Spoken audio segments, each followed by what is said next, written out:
All right, You know, I've never seen Ricochet and Andrew Tate in the same room. Just something to ponder on. Enough of the code switching. The hit in my soul, been on the ropes. I'm ready to grow, so get to know me. Keep your head up, I want you to grow. Singing in the shower is all fun and games until you get shampoo, you know. What? Then it's a soap opera. No contest. Wait, see it's gold on me. Serve something, nigga. Glow with me.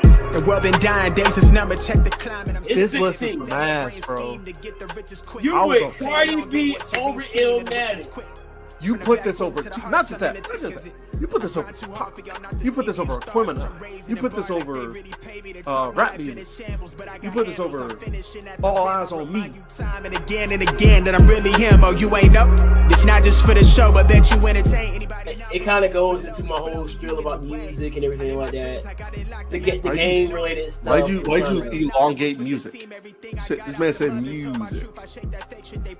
Music is powerful. Music. Why are you elongating? You don't. Because it's music. What are you, a cow? Wait. It's music. It's not music.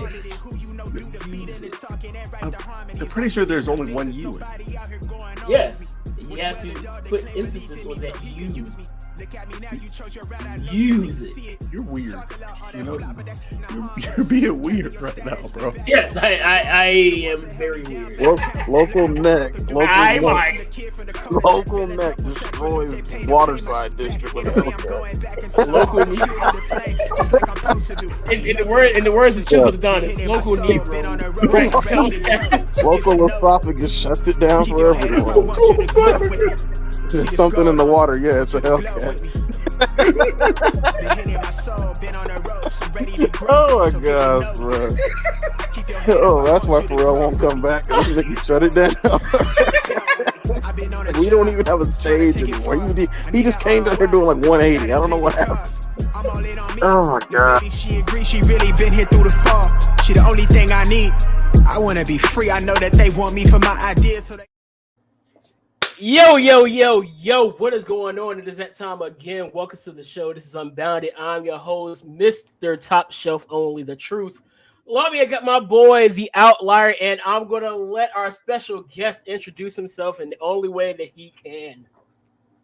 And if you guys didn't know, get familiar. I am the diligent, vigilant, meticulous, sagacious, conscientious, analytical, methodical individual, the Chiseled Adonis. Yes, sir. Yes, sir. How is everybody doing today, man? I'm good, bro. Football is back. Like, college football is back. It seems like, and not just football, college football is back, but football season is back in general. And it seems like, and I don't know how y'all feel about it, but it seems like it gets further and further away, even though it's the same amount of time. We always know it ends in February and March and starts back up again in July and August. But it seems like in March, it's like, that's like, feels like December. I think it kind of did help ease the pain a little bit with the USFL, and then next year we're supposed to have that and the XFL, so it won't be as bad going forward. Hopefully things go well with both of those leagues, because this is indeed my favorite sport.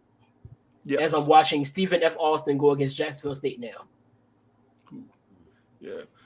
Well, what about you? What about our guest? How you doing? How you doing, sir? Well, I'm feeling all right. I'm okay. I can't complain. Football is back. I'm excited for that. I think one of the reasons why it probably feels so distant is because there's a void after, I want to say after the NBA Finals, where it's really just baseball that's going on. Training camp is just starting to get into full swing, but for the most part, you're not really seeing, like, hockey is done, everything's over, and baseball's not really hitting its stride yet, because really, who wants to watch baseball until the playoffs anyway? So since that's the case, you know, everything just feels very, very, very slow. But yeah, with the USFL, XFL next year, I'm excited for their success. I'm hoping that it works out. It gives other players an alternative to, you know, if they don't get drafted or something like that. Of course, they're not going to be able to compete with the NFL. But I'm wondering what that USFL, XFL thing is going to look like next year, with them probably going head to head. So that's going to be very interesting. Very, very. Yeah.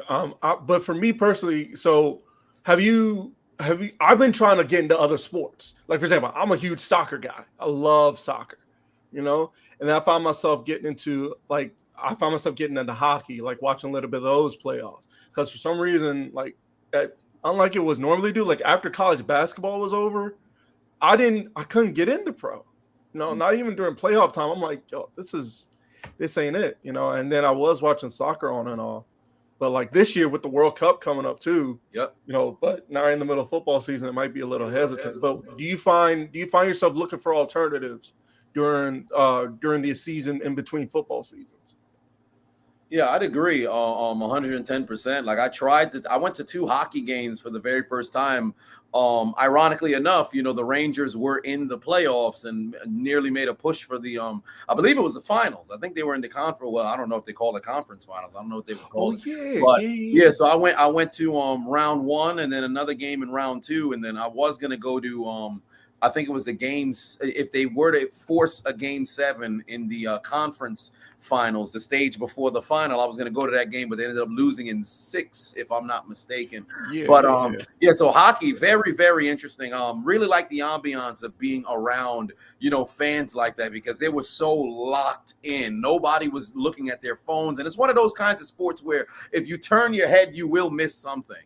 So you kind of want to alleviate and eliminate that in between sort of stuff. But with basketball, I always was a basketball fan. Miami, wearing a shirt right now, they nearly made it to the final, but then they ended up coming up just a little short. But you always got to introduce yourself to new things, because you'll be surprised how entertaining and captivating all sports really are. Like a lot of people, they don't think that tennis is interesting, or like obviously competitive curling. There's only so much that you can enjoy with that.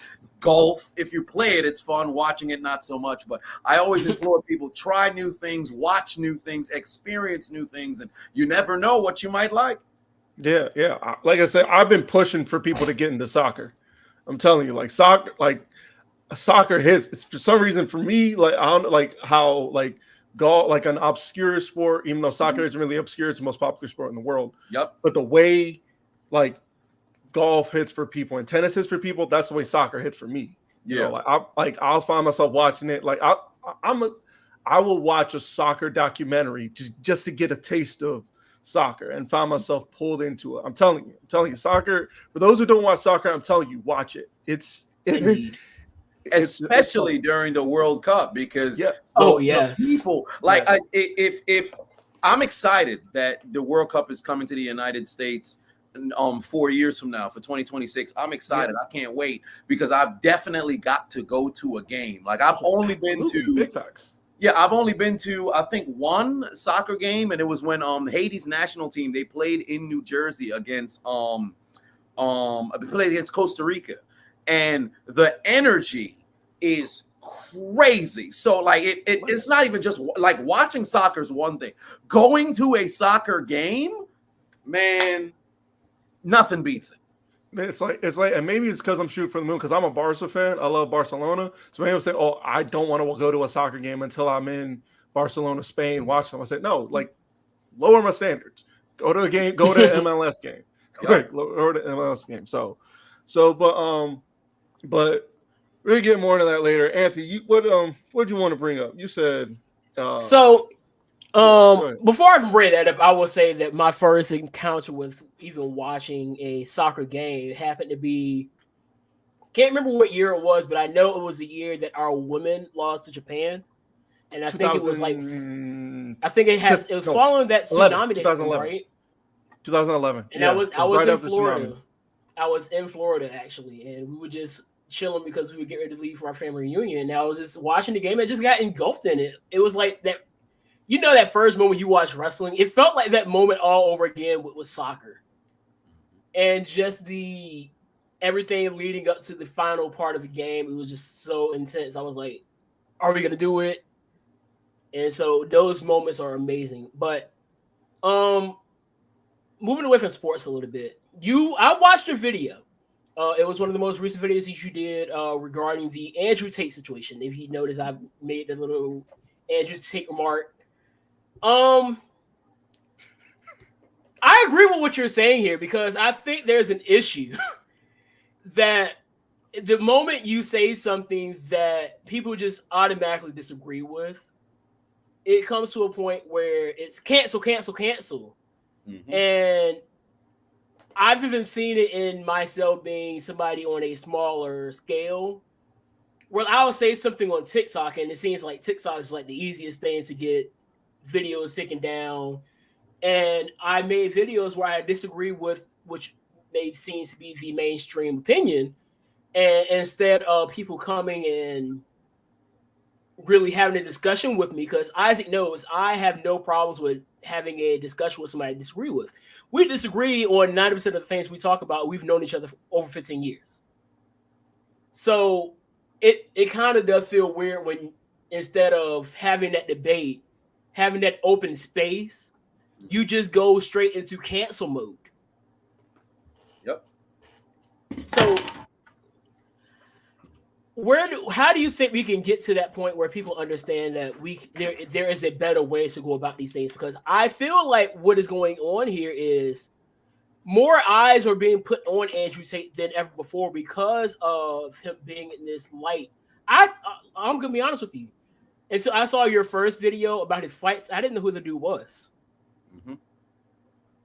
So where do we go to prevent that from being a situation? Is there anything we can do? Well, I'll answer in two parts. First, with the latter. So basically, like you said, this is giving Andrew Tate more attention than anything before. Because what happens is when you try to cancel somebody, oftentimes when you cancel them, you stop them from not only getting exposure, but almost the source that brings them revenue.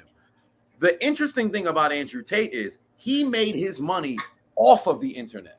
So although they can try to cancel him and silence him, he already has the resources to where he can come right back. His life will not get changed if he were to never return back to social media because he makes his money outside of the public image. So oftentimes when somebody wants to cancel you, they're canceling people whose life depends on the public image. Andrew Tate's not that kind of person. And as for what is necessary to try to fix things, I would love to say it's just discourse, but the only way to have discourse with people who don't want to have discourse is to force discourse.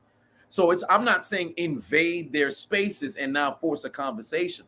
You have to stand your ground to where they cannot continually try to, oh, wait, we're going to silence you. No. I'm not going to conform. I'm not going to try to change, what my thought process is. If I don't believe that changing it is true, you have to force the discourse. So that's the only way that we'll be able to move forward and change it. Because as I stated in the video, I'm not some staunch supporter of Andrew Tate. Now, granted, I've absorbed a number of his content to where it's popping up. It's impossible to try to avoid him now. His videos are everywhere. But when you listen to it in long form, it makes sense.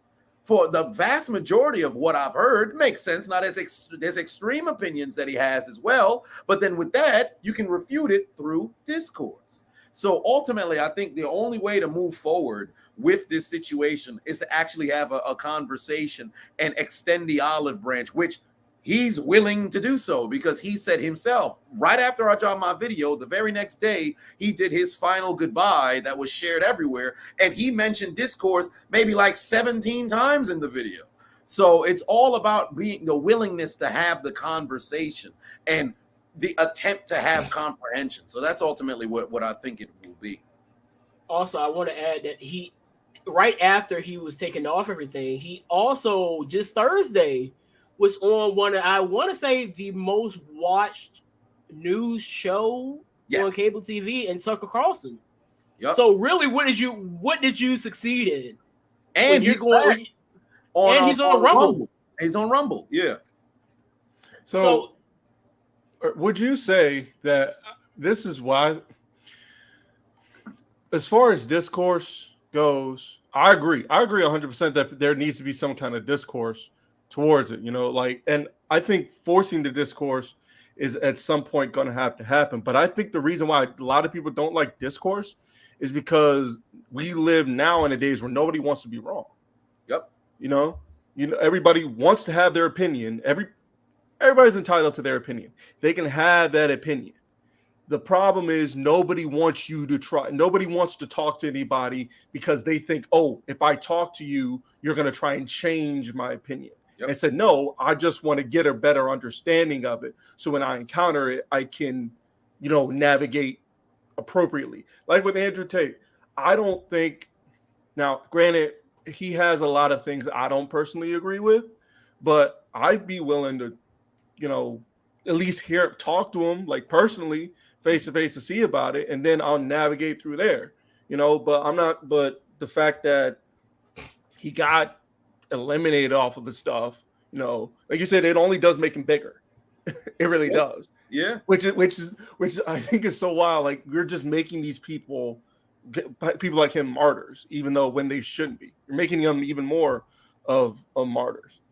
And you know what's interesting about Andrew Tate as well is he's a little different from everybody else who I like to target him more towards in the manosphere. So somebody who speaks up for men and is against, what's going on with the media where everything is positive towards women. So it's somebody who challenges women. What makes him different from everybody else is he's the guy women want, and he's also the guy that men aspire to be on the base level, because you're looking at somebody who has the height, has the sex appeal, has the money, has the women, has the origin story. Everything is all there. And he's pretty much the entire package for what the internet is looking for from somebody. So because that's the case, both sides, and it's amazing how big of a female following he has as well. Because the way they portrayed everything was like, this is a dude, like they tried to make it seem like the people who never listened to a video of his, seen any of his content, seen any of his interview, they made it seem like this was some basement dweller incel or whatever. No, he's not that at all. So because that's the case, it's a very interesting situation, because the canceling of him will make more people raise their eyebrows like, wait a minute, something's not right here. Right. Some not cool here. So with what's going on, and like you said, they're making him a martyr despite the fact that he's still here. Like, you can't escape him. Right.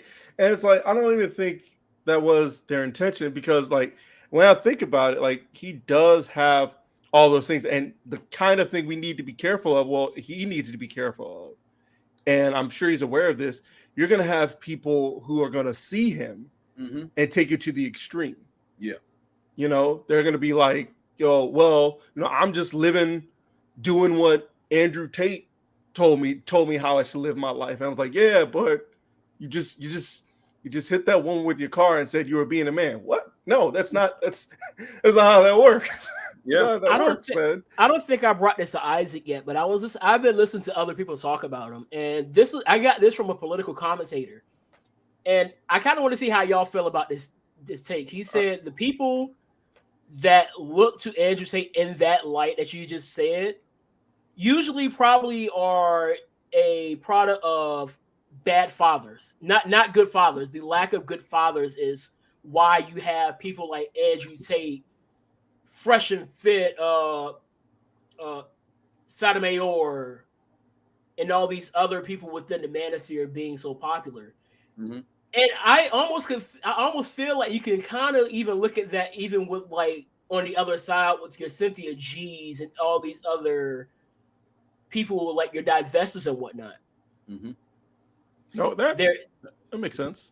Yeah, I would agree, because a lot of time people they need a influence per se. A lot of times with a lot of single parent households, or even just coming up, nobody has that role model, somebody who's already done it and gives it to them straight. Because as you said earlier, Isaac, nobody wants to have the discourse because they don't want to be wrong, but at the exact same time they don't want to be embarrassed. But somebody like Fresh and Fit, Sotomayor, Tommy Sotomayor, Kevin Samuels, Andrew Tate, when they're talking to men, it's cutthroat, straight to the jugular. And that's one of the things that I find so interesting is whenever they talk about men, look at the way they talk to women, but they talk to men the exact same way. Now, granted, women are a bit more emotional, so they're gonna internalize that different. But if you look at a single parent household on average, and what's being instilled into those men, they're not getting the traditional male values. Like, and it's at its core, what are these guys telling guys to do? To improve, to become the best version of themselves. And oftentimes they're telling the men to be the provider. They're telling the men to cover everything and make sure that they achieve, you know, the financial status, but also they get themselves right to be able to get the woman. So like you said earlier, and there's the guys that'll obviously take it to the extreme, but those are the guys who don't qualify for the information, because what's information without application? It's just info that's in your head. You got to be able to apply it. So when Andrew Tate and everybody else in the Rollo Tomasi, everybody else in there talking, if you're not actively bettering yourself, but you only pick and choose the certain things that he says, and then you try to take it to the extreme, it's never going to work. You're not going to be able to swim with about 10 different women if you have no money or whatever. It's going to wear off. You can only lie for so long. Right. I agree with that 100%, because you hit it right on. Yeah, like like you hit it. Honestly, you hit it dead on as soon as you said, like, if you, like, without application, certain stuff like that is just information is just sitting there. Yeah, it's just it has no value, essentially. You can know all this stuff and not know what to do with it. In that point, right? It's pointless. Yeah, it's like with courses. Like, if you really look online, and I think I was taking a course about taxes, and one of the greatest things I ever heard in my life, it said scam stands for still confused about money, right? So whenever you see people online and they're always selling courses and they're selling information, oftentimes people will buy those courses, they'll buy that, and they'll never apply it. So they're like, oh, wow, this person's always trying to sell something to me, whatever. But when you buy something for the first time, you really immerse yourself into it. And then now you're learning and you're applying that information. You start to see how valuable it is. So when all these guys are telling guys to better themselves and learn how to talk to women, like, if I'm telling you, you have to do A through Z in order to be able to get a woman, and you just listen to A through Z and you start trying to apply Z without doing A through, Y, you're never going to get to that level. There's a bunch of people who don't even do the field research. Oftentimes, the people who are talking and become these large figureheads, they've done the work. They have the sweat equity. The people who take it to the extreme, they never actually try it. They're the person who's just sitting behind the screen doing absolutely nothing with their life. And then all of a sudden they think they can immediately jump to where they have to go overnight. It doesn't work like that. It takes years and months. You have to be able to do the work. Absolutely. Did you Yeah, all right. So moving on, I kind of want to see.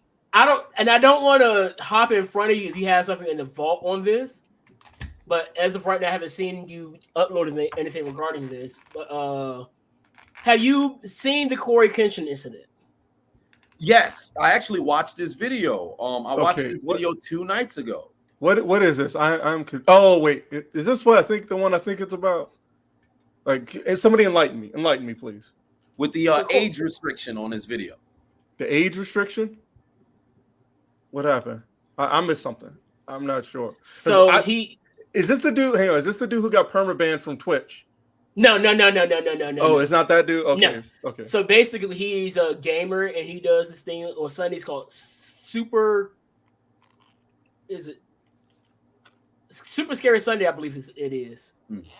Where she does like reactions to different scary things. One of my best friends really put me on to him. The kids love him. He has well over 1 million subscribers up there, and so he's a big guy. And so he had a video that was age restricted because evidently there was a scene in there, and he found another big gamer, Markiplier, and his was not. So he went to his rep and said, "Hey, this is going on. Why is mine age restricted? His not." So they got it taken care of, and then his age restriction was taken off. Just a few days later, not only did they re-age restrict his, but they age restricted Markiplier's as well. So basically, Corey Kenshin is saying that either Twitter is playing favorites or they're racist or a combination of the both. Mm-hmm. in which I know a lot of people have dealt with that. I watched in the clutch, they responded to it. Ruined Leon also had his take on it. So a lot of YouTubers that I watch are really putting their experience in on it as well. And I know Chiseled Adonis has had his many run-ins with people at YouTube, namely most notably Nancy. I don't want to throw anything off at you. I might get you going off here later on with a few names I know that you are not big fans of. But what are your thoughts with that whole situation? Well, I think Mark hit the part. I think Corey hit the nail on the head with his video, because especially with my experience being on YouTube and seeing how, you know, age, because I literally got 2 age restrictions yesterday that completely halted the build and the momentum of my 2 of my last 3 videos. But from what I've seen, and he hit the nail on the head 110%, because they'll age restrict you, and then you put forth a rebuttal, like you'll send in an appeal. You now wait for YouTube to respond. They have to not only go through the appeal, they have to understand what it is that you're saying and comprehend that. And if you send videos of other people's channels that's done the exact same thing that you did, but you're the one who's being, you know, age restricted or maybe struck down or flagged or having your stuff blocked or whatever, for them to now say, all right, we'll take off, or what happened was they put the age restriction on Markiplier's one, and then they take them off and then put it back on. There's clearly conversation happening from the people who are overlooking and reviewing. And for whatever reason, they'll see the black creator and they'll say, all right, let's just halt this person's momentum. And he said something that was very telling, because he takes breaks off of YouTube for a long period of time. Like, I went to his page and I was looking, I was like, all right, 4 months, and then I'd see 9 months, and then you'd see a year ago, and then there'd still be about like a 4 or 5 month gap between. Now, if you're somebody who's on trending, the video circulating, you will have already had that video reviewed ahead of time. So somebody is making the unilateral decision to go in there and say, all right, we're going to slow down this person. And it's very bizarre, because I've said time and time again, when it comes to community guideline strikes, when it comes to copyright strikes, when it comes to age restrictions, there should be one rule. You shouldn't be able to break that rule. If you talk about things are for mature audiences only, then what are we defining as mature audiences? Because there's music videos where there's nothing but ass shaking left and right. And you talk about, well, you shouldn't have this stuff, you know, promoted to children or whatever, or this is considered nudity or whatever. But in an isolated video with a still photo that is not even showcasing anything, that'll get age restricted or maybe even struck down. But then somebody else, they'll be able to have their stuff pushed, no problem. You 2 people can have their exact same content right next to each other. One person's video will be taken down. The other person's will be pushed to the moon in the algorithm. It just doesn't make any sense. And it's about time that we're actually, and I love the fact that he said this, we have to be able to identify who those individuals are, not to dox them and to send hate, but you can't remain in the shadows and do this thing behind closed doors and people aren't getting answers. So I imagine that's the same feel, because the story I've seen is the one I brought up before about where the girl got caught having sex with her partner. She got 7 days, and then I guess the other dude who was he? I don't know if he was already banned, or he had just gotten banned for like 8 months. No, I think he had been banned for 8 months. And then this girl got 7 days, and I'm like, I feel like that's a. Did she intentionally do that? Oh yeah. So this is intentional. You only get 7 days. Yeah. So because you can see in the I mirror don't know, or or whatever, but in the window, you could see the reflection. Now everything wasn't so clear to where you can see everything, but it's obvious what's happening. In fact, there was a moment in the small video that was there to where she had to adjust herself in order for him to, I don't know if it was entering, I don't know if he was, eating, I don't know what was going on back there, but she clearly knew exactly what was going on, and to only be suspended for 7 days, ridiculous. It wasn't even that. It wasn't even that. It was like, forget not seeing anything. You just look at her face. Yep. You could tell by her facial expressions that it's like, well, she's obviously not just standing up, chilling. So my issue here is, instead of going ahead and creating yourself an OF, you go on Twitch risking that. Where have we gone as a society? And you know what's crazy with Twitch?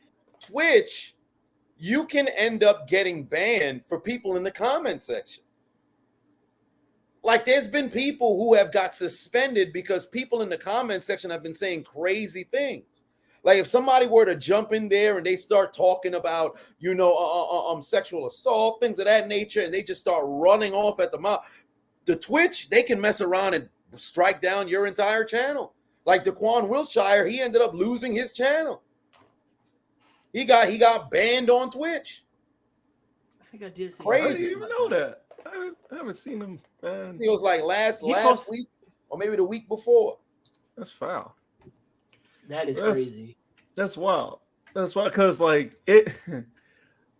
I know for a fact that I see on Twitch, there are a lot of women who post, like, they do those Twitch videos where it's just them chilling in the little kiddie pool they got in the bikini. And I'm like, well, that's just, I guess that's fine.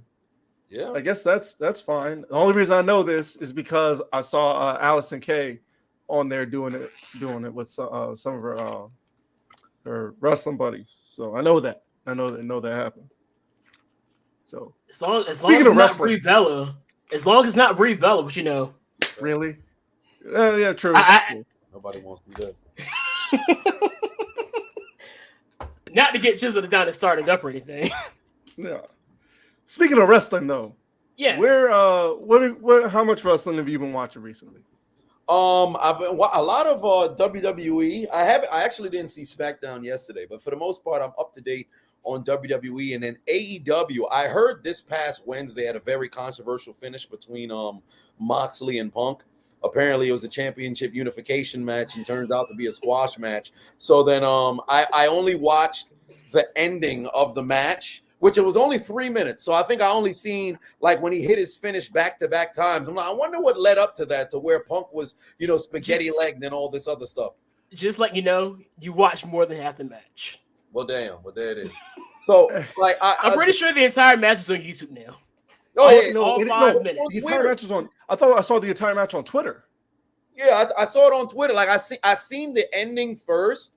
I'm like, whoa, what happened? And then I started watching the match because it was 3 minutes and 2 seconds from, I think, the opening bell or maybe from the entrance, whatever the case was. I was beginning to watch the beginning of the match, and then my attention took me somewhere else. I had something else that I had to do. But I'll probably go back when I have 3 minutes to spare and watch this championship match that was supposed to be the match of the summer.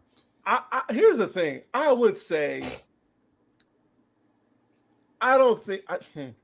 It reminded me of something that happened before. Did you remember? No, I'm not gonna spoil it for you. I'm gonna keep it coming. I ain't gonna ruin it for you. But WWE wise, I haven't been watching WWE for a minute. I just got back into it because of one person, Rhea Ripley. Oh yes. And what do you think, man?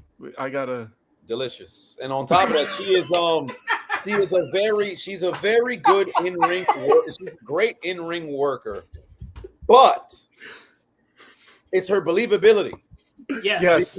When you talk about wrestlers and you talk about Impact and you talk about someone that can blur the lines, because Jim Cornette, although he can be relatively out of touch nowadays, he said the best thing as it pertains to wrestling across the board now. When kayfabe died, when wrestlers stopped pretending that wrestling was real. It wasn't that the fans were in on it. It's when the wrestlers stopped truly being immersed in it. That's what kind of killed it. Rhea Ripley, I don't want to say she's somebody who's bringing it back, but when you look at her, that's an intimidating looking woman. Like when she's fighting other women, you're like, all right, I think she might whip it, she might kill this woman. And then she looked like she could fight a man too. Like, I imagine you saw the video of her versus Zelina Vega. She hit that riptide and then Oh well, yeah.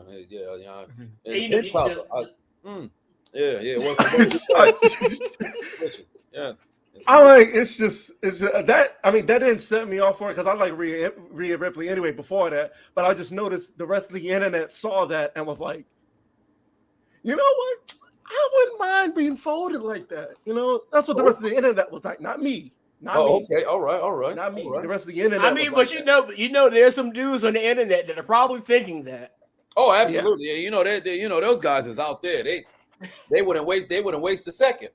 Like, because one of my things is like, I got a buddy of mine. He says I'm looking for a woman to step on me. I'm like, I'm what? He's one of those guys. Yeah. And I saw him tweet that, and I responded to him by saying, dude, you need to go outside. Yeah, go touch some grass. Go touch some grass. Inhale some of that prana. You got to get out. You got to get out the house. But for real though, like I agree with you 100% about her wanting to fight man. Because I'm like, for the whole time, I'm surprised they haven't done this already. I'm like, dog, y'all, WWE, not somebody on Twitter, the company made a playlist of her putting her hands on Dominic. Yeah. Like just like week after week after week, she's putting her hands on this dude in some shape, way, form, fashion. Not just her, not just him, like his dad too. Mm-hmm. And I'm like, all right, what should have set up a match on Raw? It didn't even have to be on pay-per-view. Should have set up a match on Raw. She walked out there with homeboy over her shoulder. His shirt is ripped up. He got scratches on the face. I'm like, y'all really not gonna y'all really afraid of your stockholders that much that y'all really not gonna see this. And let me add on that, because that's one of the biggest problems that I have with wrestling now is this invisible gender line.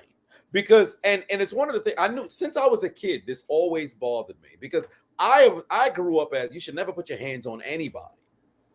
It's not a gender thing. Obviously, you shouldn't hit women. You shouldn't hit men either. But if you're and look at the context of what's happened. This lady is fading him every episode. I was at Rey Mysterio's appreciation night at on Raw in Madison Square Garden, and she faded this man 3 times.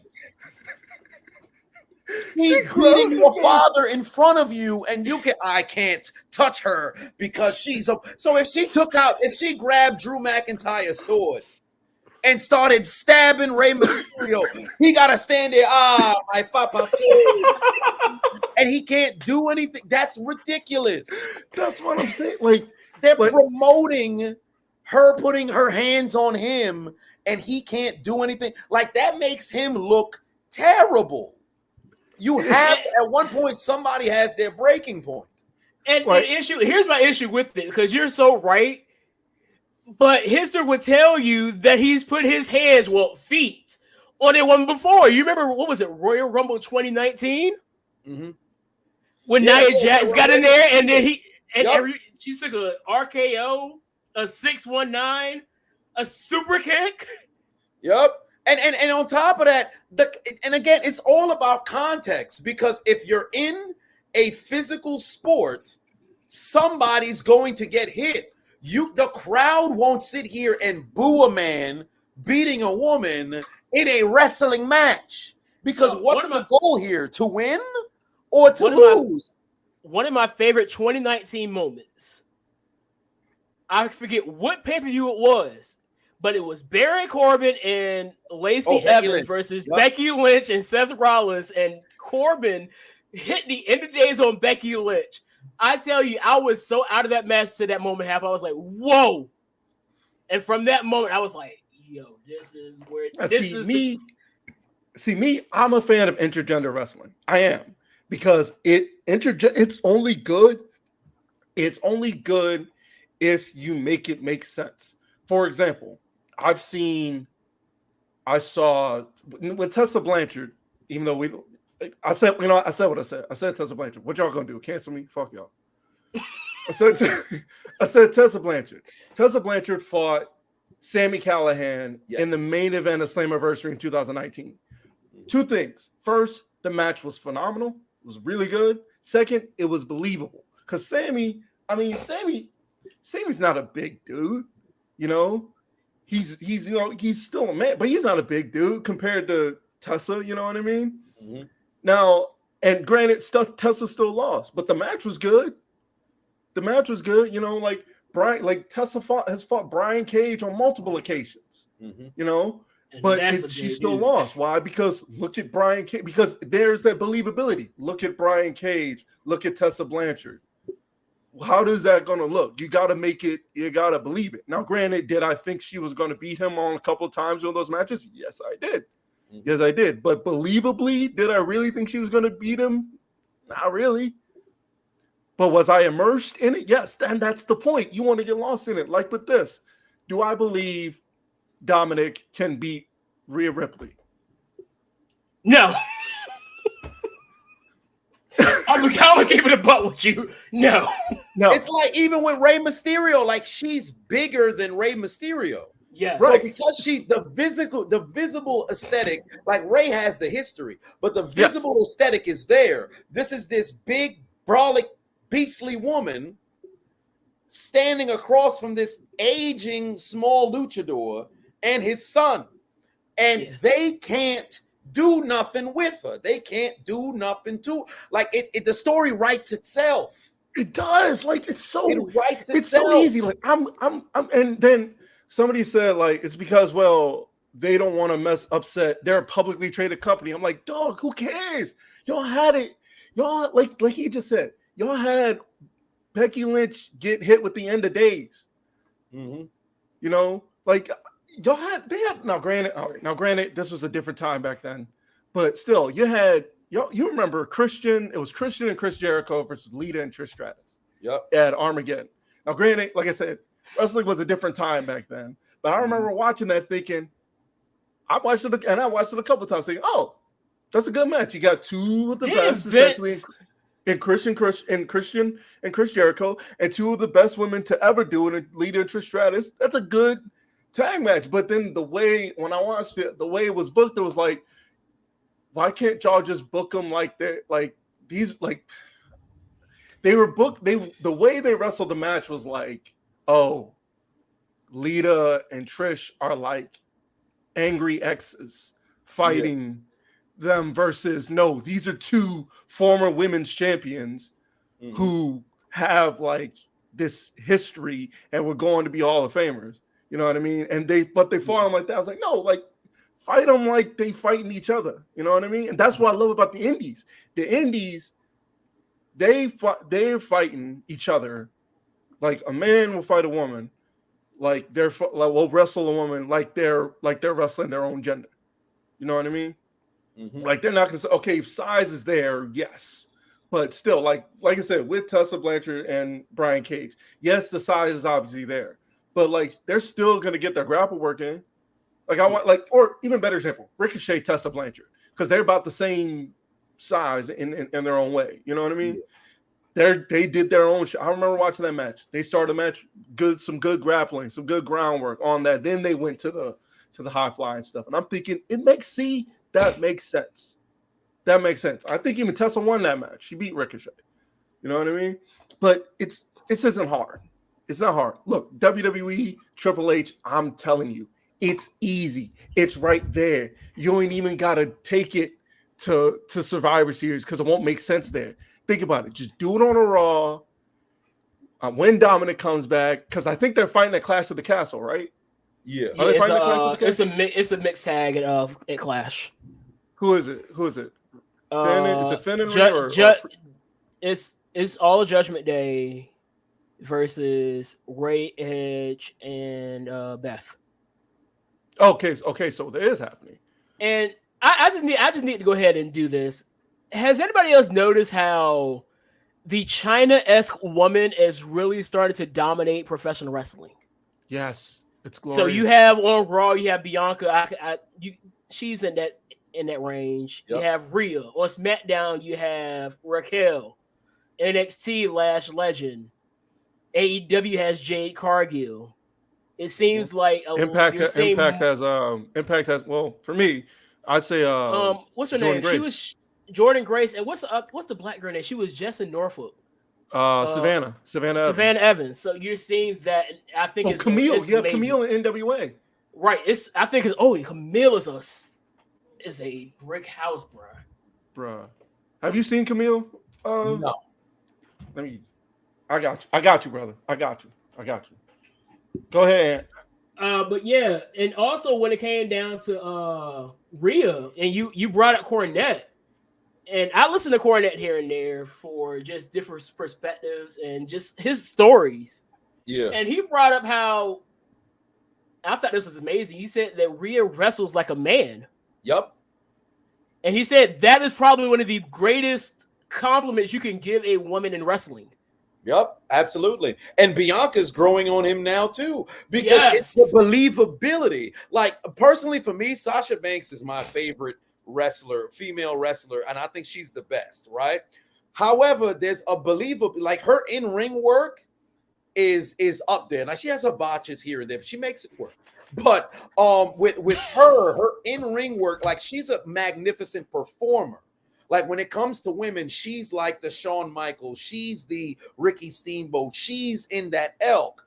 But if you put Sasha Banks standing next to Bianca Belair, standing next to Charlotte Flair, standing next to Rhea Ripley, Chyna, all these different people, you would look at the physically, dominant looking woman and be like, oh, that lady's scary. So you have to almost bring back. That's why now it's so difficult where everybody, like, don't get me wrong, Brian Danielson is sensational wrestler, truly one of the greatest technicians, probably top 5, because I can't put him over Brett Benoit or Kurt Angle, maybe over Kurt Angle. Actually, no, I can't say that. But I'll have him in the top 5. They all like right there. So it's no disrespect to Brian Danielson. I don't like your wife though. But with him, the like his size. When you talk about wrestling, like his size, it's still questionable. When you watch him in the ring, it works, but not everybody is like that. Like if you put like a Braun Strowman or a Brock Lesnar in the ring against a barely 6 foot fighting desperately to be 205 pounds, you can't buy into that kind of story. So the aesthetic plays a role too. And Rhea Ripley, she has that. Truly, I think she should, when she wins the title, because she will, she need to be a champion over a year and a dominant champion. The same way they booking Roman, they should be booking Rhea like that. So whenever they decide to have her lose the title, that person gets sent to the moon. And they need to bring back blood too. I don't care what nobody say. They got to have some blood back. And while we're at it, Buddy Matthews, the moment she wins that title, you keep your hands off of her because we need that reign to be uninterrupted. Thank you very much. Oh, no, he'll keep his hands off. You just got to make sure he don't shoot nothing up inside him. As long as you're right. You're right. Stay away. Stay away from anything. That is my fear when it comes to a lot of that, because we've seen how it can stop somebody's process for well over a year. We just saw it with Becky Lynch. Mm-hmm. She was champion and had to give up her title because she was pregnant. Now, you're right. Now, but one thing you can't discredit like that. After that, you got to give it to her. We got a sensational run from Asuka. That entire pandemic era for women's wrestling was very, very entertaining. Asuka to come up for Bianca Belair, Sasha and Bayley.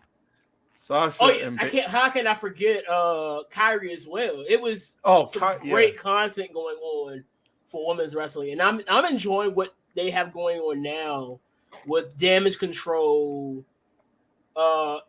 Hopefully, we get to see the return of Sasha and Naomi within the next few weeks. I'm predicting that it will probably happen Monday. So I think it will be Clash at the Castle is when it's going to go down. I can see that too.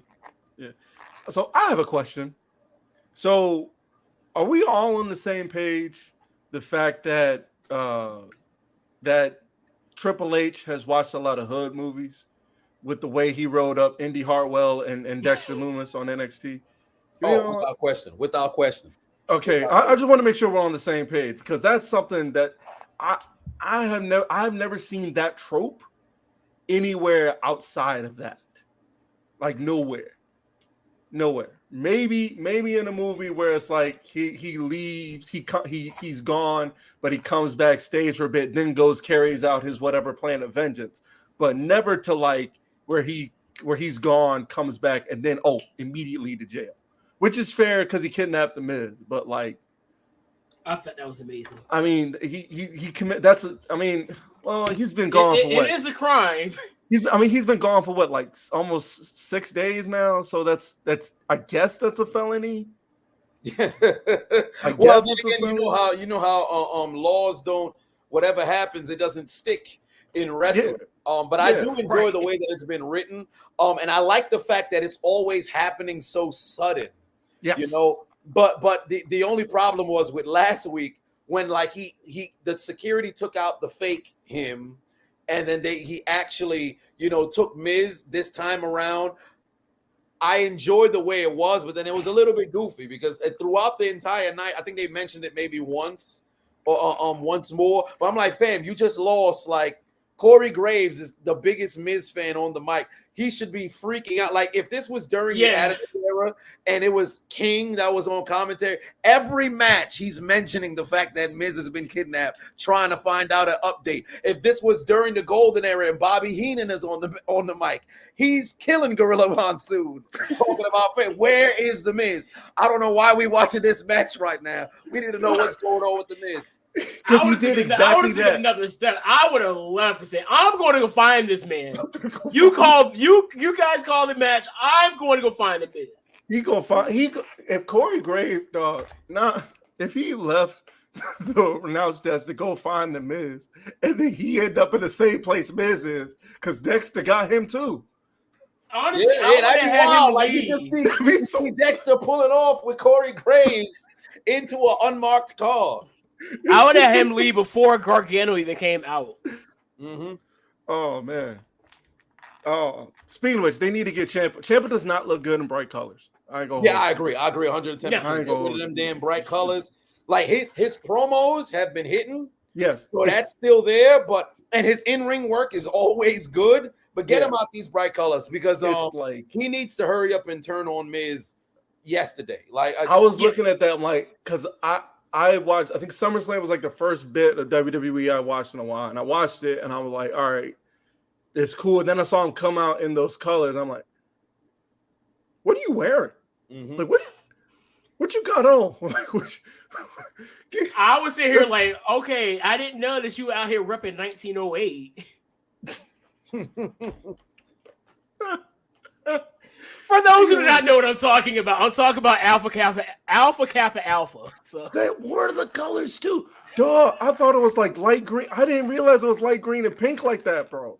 No, when you've been around the K's enough, you already know what's up. I was like, this cannot be in real life. And I know he probably is unaware about that lifestyle, but still. So how long do you think it's going to take? I sent you a message, but you didn't respond. So I imagine we're all seeing what's happening with Roman and Sammy, right? Yeah. How is that going to be on the level of the Festival of Friendship in terms of heartbreak when he turns? Because he's going to turn. Let's be real. When Roman turns on Sammy? Yeah. Oh, I don't think it's going to be on that high of a level. I think the swerve would be if Sammy turned on Roman before Roman would be able to turn on Sammy, because you can clearly see Roman's ready to turn on Sammy. Like he has no use for him. Sammy doesn't play that big of a role in Roman's week by week progression. But I think what should end up happening is because Sammy's pop in Canada was crazy. People, they love Sami Zayn. It's hard to try to hate Sami Zayn. So because that's the case, I think the best way they can have this all go down is Roman messes around. Like he doesn't lose. He takes a pin in a non-title match, or maybe like a tag team match or something like that. Like Roman's getting ready to do the spear when he stands in the corner, and then once he's doing that, here comes Zayn, his partner, boots him in the face. Now Roman's dazed or something like that, and then there's I don't know who they'd be fighting against, but maybe it'd have to go like finishing move into finishing move, and he takes a pin for the first time in forever against almost his number one contender. And then now, like for if it's a tag match against, like, let's say Drew McIntyre and somebody else, and now the number one contender pins the champion, you make that a big deal because Roman hasn't been pinned in 2 years. Like, there's certain ways to really build stuff up. Now, granted, he gets pinned, but let's say he retains the title. You just booked his next feud without having to pull somebody out of the blue. And if anything, the whole feud is pretty much Roman and the Usos trying to murder Sammy, essentially. Mm-hmm. But he keeps narrowly escaping. That's the whole feud. Did y'all know, evidently during the segment last night, there was somebody in blue behind Sammy and the Usos. I don't know. People are guessing maybe Kevin Owens because there have been some talks about Kevin Owens throughout the entire build. So maybe there's something there. They're also speculating it's Bray, but like, I don't think that would be Bray.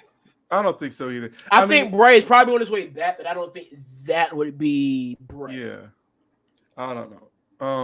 And I think he should stand on his own. I don't think he should come back to be inside of a group unless he's leading a group, and it's not going to work because, with his last losing somebody like John Brody. So since that's the case, losing Brody, it's kind of hard for him to lead a group. Nah, it's not going to work because you already know the group that he led before and what that actually meant. So it'd be foolish to put him in a group. I think if he were to come back, he's got to come back and stand on his own. Speaking of which, are you familiar with Control Your Narrative? No, I'm not. Unless of course, I'm thinking of the wrong thing. That's what EC3 is doing? Really? Okay. Yeah, so no. EC3 and Braun Strowman. Yeah, EC3 and Braun Strowman, going by his name Adam Scherr, are leading this thing called Control Your Narrative. And he's been doing it since he got released. EC3 got released from WWE in 2020, right? Probably during the pandemic. Yeah. And he's been doing that. And it is, how would you describe it? It's good, but it's like the Fight Club of wrestling. Basically, like take that movie Fight Club and do that minus the crazy woman who wants to die in Helen Bonham Carter. So take that out and then take and take the ending. Take the ending out. Take everything out and then take Helen Bonham Carter out of it. Then you have Control Your Narrative.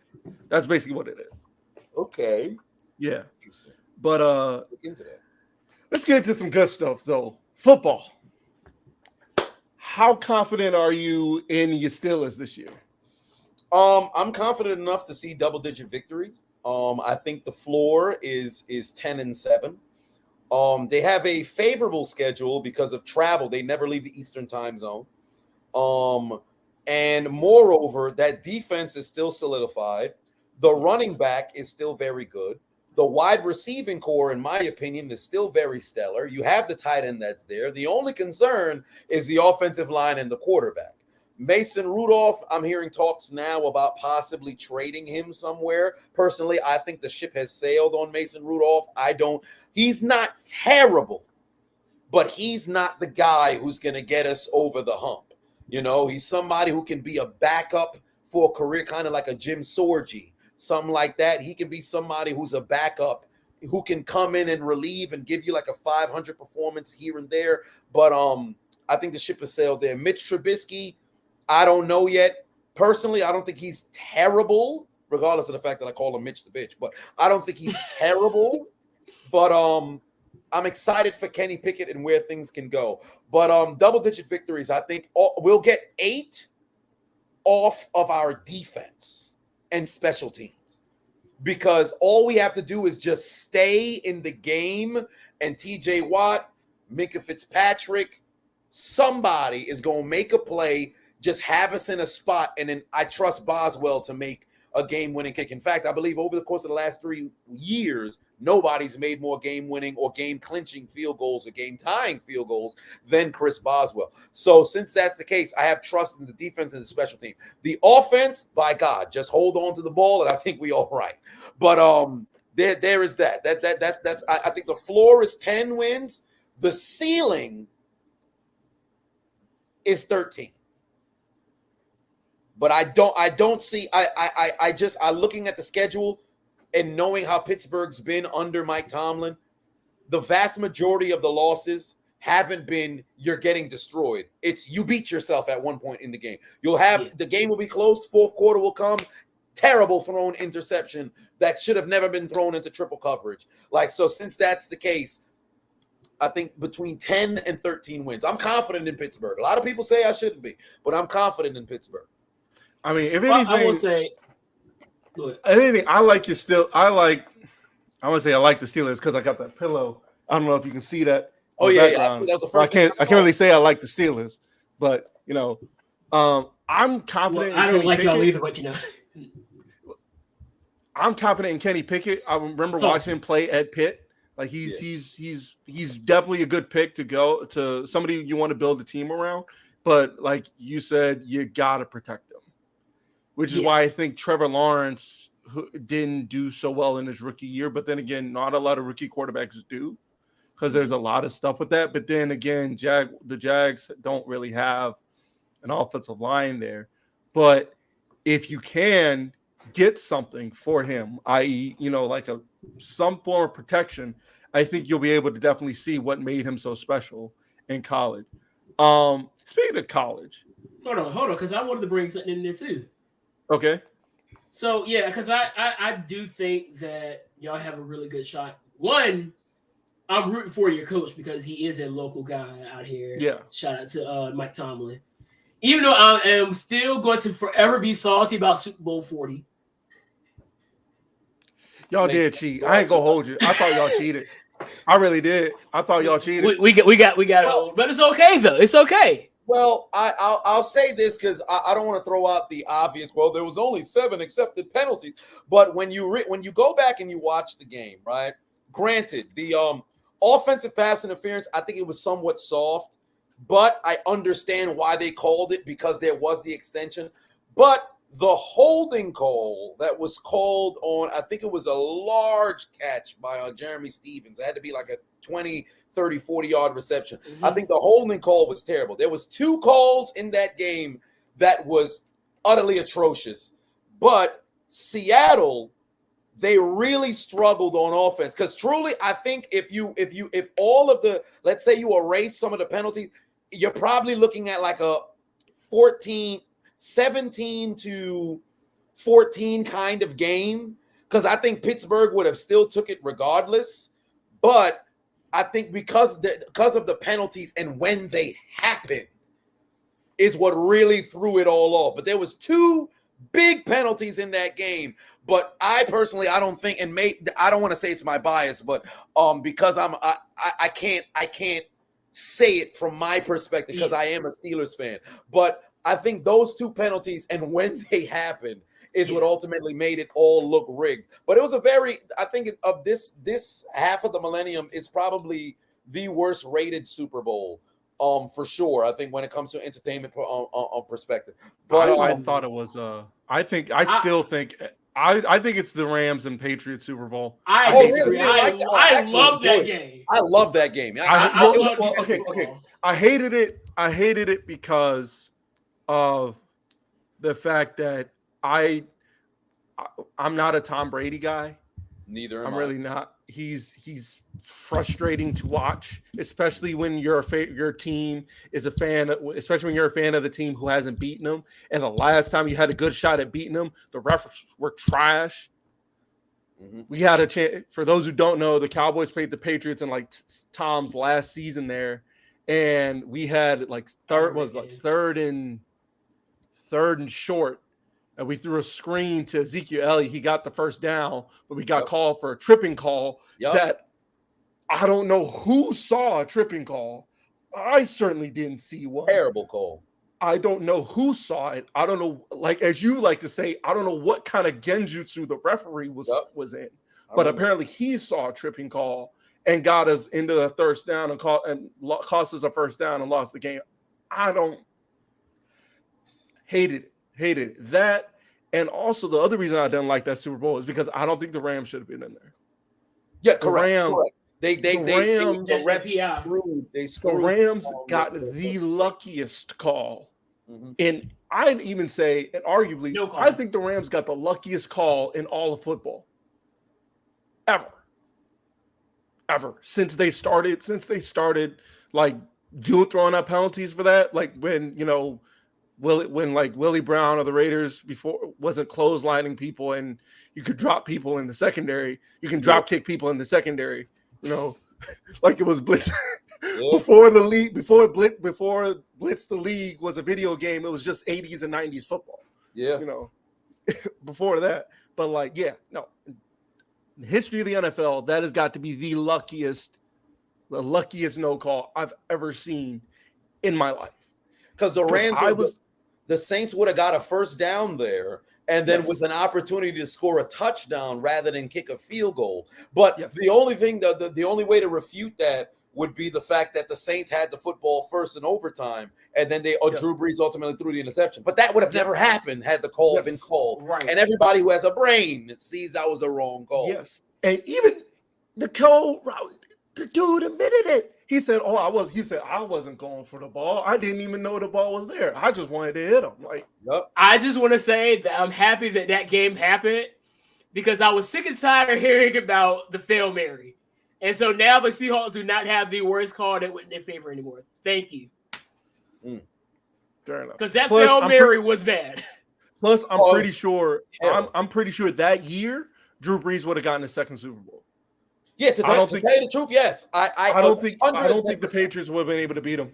Absolutely I do not think the Patriots would have beaten the Saints. Belichick, his thing is he's gonna take away your best option. And that Patriot defense that year was very good.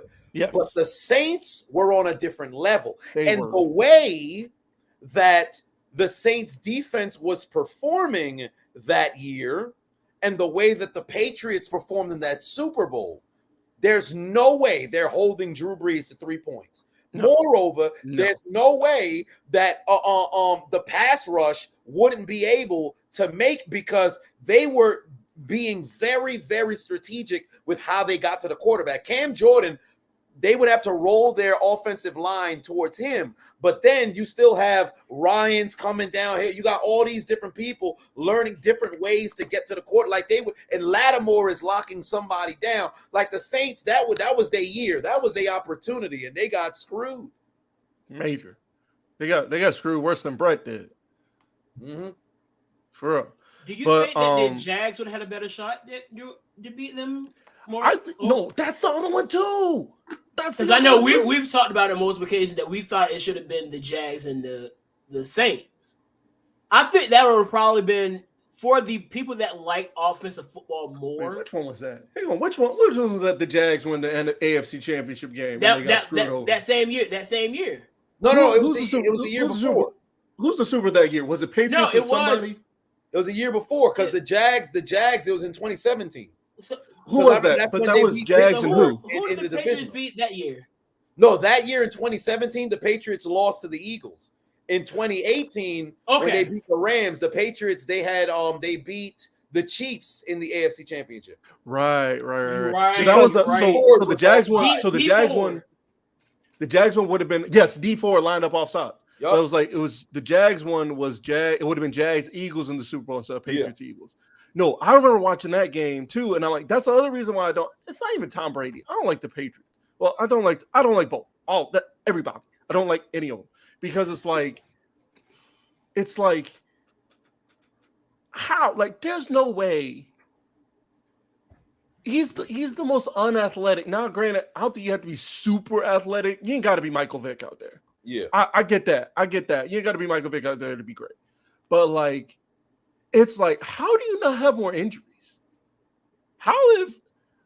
There have been a plethora of defensive players, linemen, safeties, all these people to come through. And I'm imagining like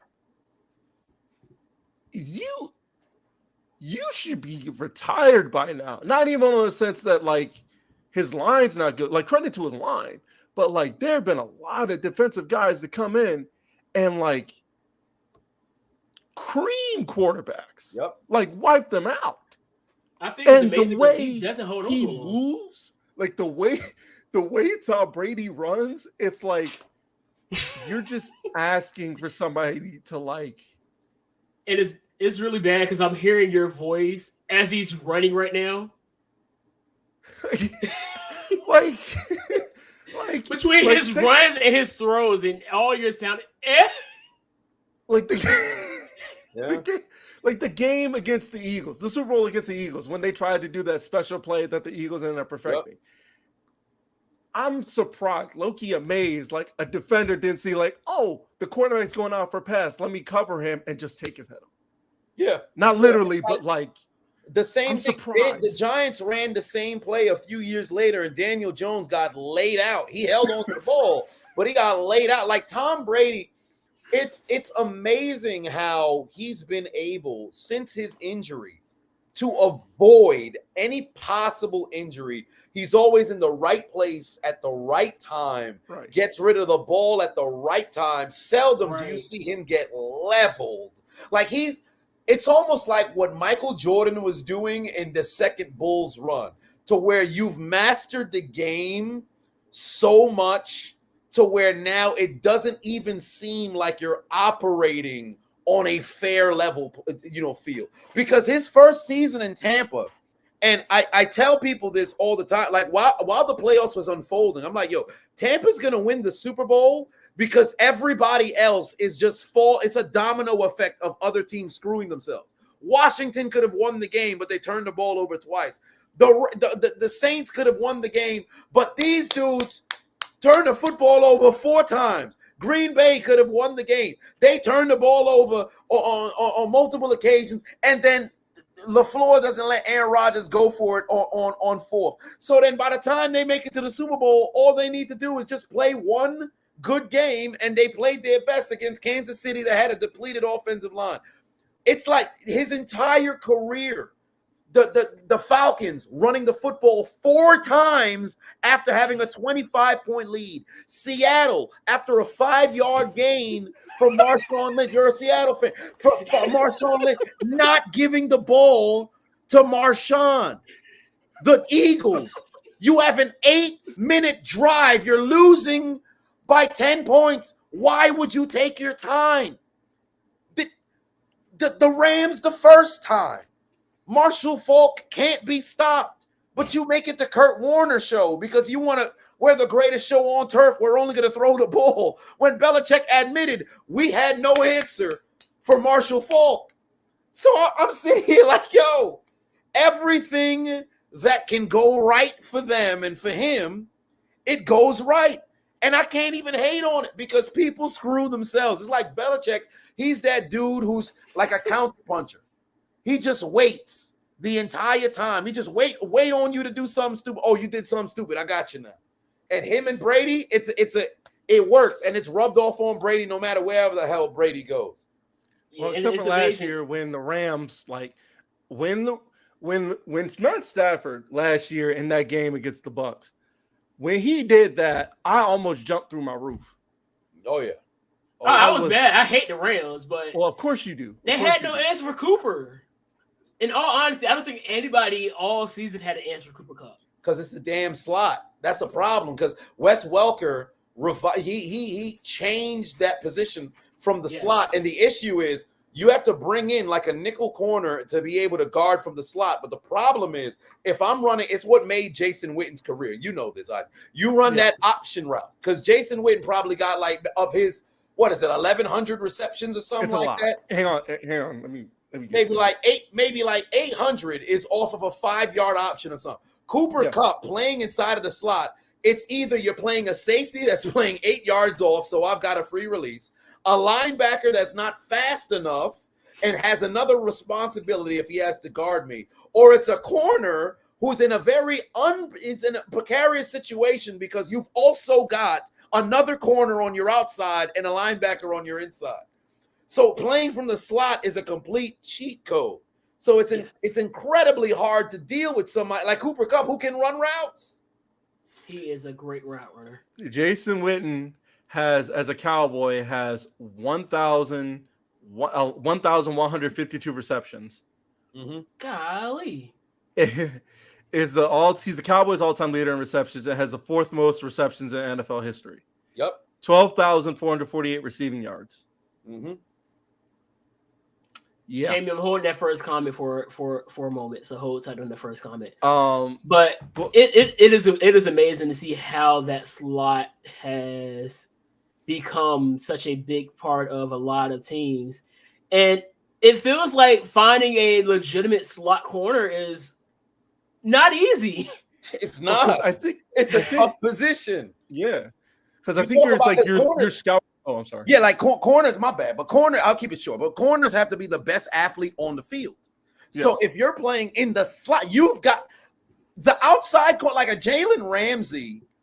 He's already a phenomenal athlete. Now, if you make him a primary slot corner, you have to elevate your athleticism because you're gonna have some hell. You got to deal with tight ends. You got to deal with slot guys. You got to deal with running backs. Like the Saints, what they do with Alvin Kamara, that's a nightmare. If you're a slot corner. Yeah, I was going to say it's great for Cooper Kupp since he's on the same team as Jalen Ramsey. So that's always a great thing for him. Absolutely right. I was going to say, like, if anything, you notice they don't draft corners from. It's not like. It's difficult because you got to draft corners based on what you see, and most of them work outside. Yep. Rarely you're going to draft a corner whose primary job is the slot.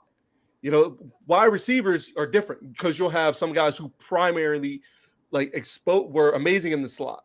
Mm-hmm. Like what's that boy from like Ryan Switzer from North Carolina. He was a small dude, but he'll play on the slot mostly because of his size, like Cole Beasley, slot guy. He was an amazing slot guy for us when he played for us. And it's amazing. I mean? A lot of these guys you hear about doing this, they're late picks. Was Walker even drafted? No, I don't think so. I think Walker wasn't drafted to Miami. Amendola, Edelman. You just brought up Switzer. Mm-hmm. Yeah. Now Cooper Kupp was a late. I think Cooper Kupp was a late pick, right? Nah, I think it was third or second round. Okay. But before we get into more pro football, I got to get your opinion on this. So you know how college football now has those NIL deals where you can get not just all of college football, college sports in general. Nick Saban. Here's the thing. I actually like Nick Saban. Contrary to belief, I like Nick Saban. Him as a coach, him as a person. I think he's great. I'm not a fan of Alabama because they remind me so much of the Patriots. Like it's just the basic thing. Like you just want to see the big guy go down. Not so much seeing Nick Saban go down. You want to see Alabama go down, So, but there are cases where I want to see Nick Saban go down when he says wild stuff or when he does wild stuff like this. So I don't know if you know this. So recently, he got a contract extension. Mm-hmm. He's 70 years old and got another contract extension because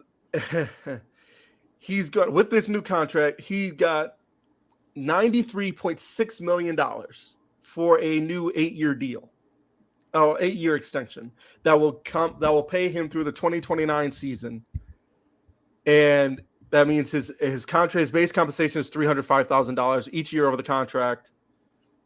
And this is ridiculous. I bring him up because he was one of those outspoken people who didn't think NIL deals were a good idea. Mm-hmm. So when I saw this story, I said, okay, that's rich. Yep. No pun intended. That is rich coming from you about not even just him. Any college coach right there who is against NIL deals and you make over $80 million coaching, I don't want to hear it from you. Yep, I agree. I don't want to hear it. That's $100 million. Close to almost $100 million, but you don't think your kid should be able to make at what? Not even what 50,000 at most, maybe more, depending on the sponsorship they get. And they're not even like these big sponsors. Like every now and then, maybe they'll get like an Under Armour or a Nike deal, but these guys aren't getting no Jordan deals. They're not getting to say, hey, we want you to wear our shoes. We're going to pay you $2 million every time you wear them. They're not getting, those kids aren't getting those deals. But it's a bad idea because, and his thing was, he didn't think it was a good idea because there was no restriction on it. Here, all right, let me look him up because I don't want to take him out of context. Not even take him out of context. Let me make sure I get what he said right. My thing so is, he says, Nick Saban says Alabama players made $3 million in this is from July of this year. Nick Saban says Alabama players made $3 million in NIL deals in 2021. Our players did better than anybody except Georgia because you lost in the national championship game, but I guess forget that. Nick Saban has been a staunch proponent for implementing uniformity and guidelines into the way NIL deals are implemented in college football. So he said that he's saying there should be like, I don't dislike it, but he wants all his players to do well. That said, he said he wants to see guidelines in place that keep teams from spending money indiscriminately. Further widening already was a significant gap between the haves and the have-nots. The thing I've expressed is there has to be some uniformity in protocol, how name, image, and likeness is implemented. How does this impact competitive balance in college athletics? Is there transparency across the board? There's no competitive sport anywhere that doesn't have guidelines on how they maintain some kind of competitive balance. He then said he compared it to the college football to the NFL, which they have a salary cap and all that.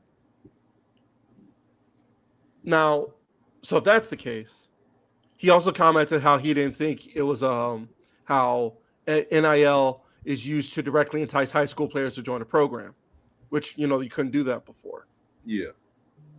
He says there are a lot of people in recruiting trail using NIL deals as an inducement. A lot of people are making promises that they may or may not be able to keep, in which he called out A&M. It says Saban has spoken out about using NIL money as inducements to recruit high school players. He spoke out against the practice in May when he called out Texas A&M and Jackson State, which we know who's coaching Jackson State and what he did.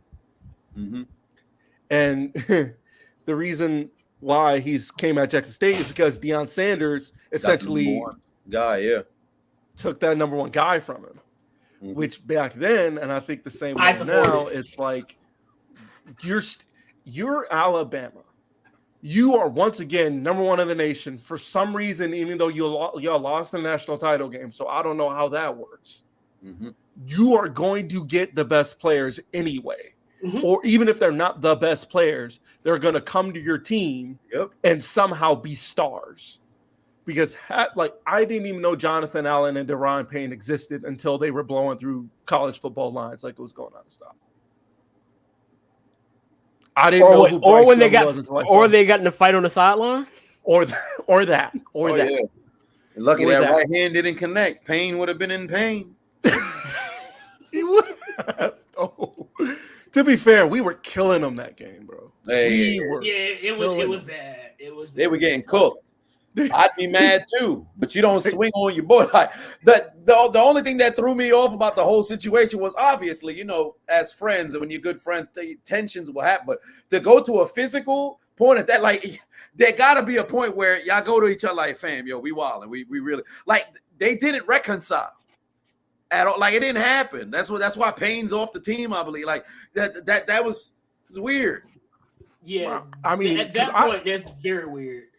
Right, because I'm talking about fighting Ant all the time, but we never do it Although I am kind of curious how it come. I said, what did we say at one time? We said we were like, gonna get in a fight and then get on the podcast after us fight and then just recap the fight. And then we'll call you to do commentary on it. Hey, What's the right. Wait a minute. What's going on here? Two podcasters battling it out. They work on the same podcast. They gotta see each other after this. How you gonna look at How you gonna look at each other in the future after it? Oh my gosh! Speaking of looking at each other, going back to wrestling, did anybody else love that segment between Sheamus and Gunther? Because I loved it. It was I don't know if you'll yesterday? see. Yeah, Yes. so basically, Damn, yeah, I didn't see it yet. Sheamus and Gunther are just sitting there looking at each other, not breaking any eye contact. While Pete Dunne and Ludwig Kaiser are basically fighting right beside They're him. rumbling. I gotta go check that And out. these two dudes have I got you. not stopped. I'm gonna put it in the group right now. I got you. It They were was rumbling. great. And they're I supposed thought to the whole wrestle thing next was week. amazing.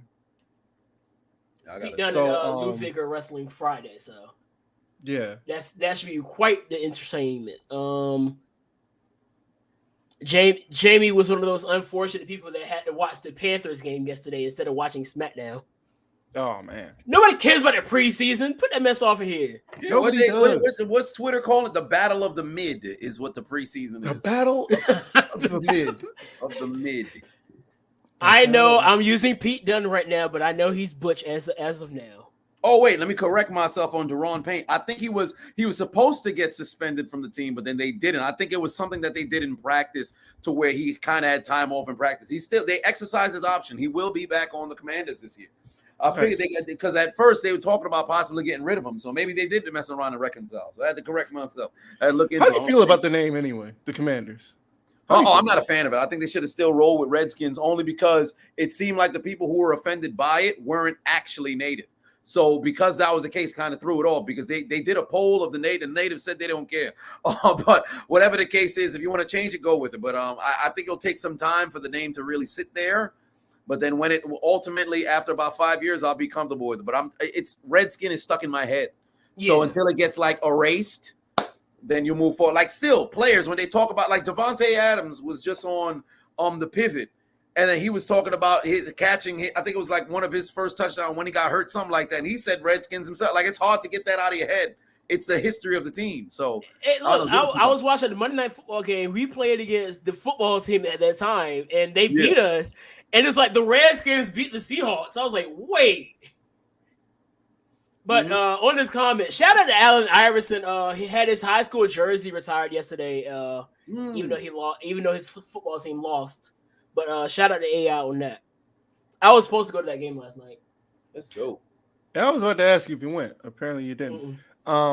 So the fight game has been wild, to say the least, since we last talked. Crowds were back in the arenas.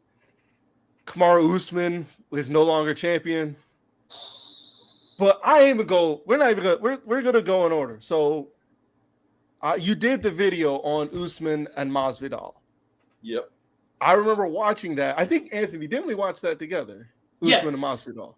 We watched it together, and I think the funniest, not even the funniest, the wildest part was he hit him, and the way I thought his whiplash is crazy. Yup, crazy. He had his neck. He hit him. His neck went like this. His eyes were closed, and then somebody froze it and had his sweat from when he got hit around his head, and it said it looked like the Milky Way galaxy. Yep. And then he also stated, like, after that, he said, I'd never been knocked out that hard before in my life. Yeah. In fact, I think he said he never been knocked out ever. And that was his first time. Like, when I was watching it, there's only one thing I could really say when it happened.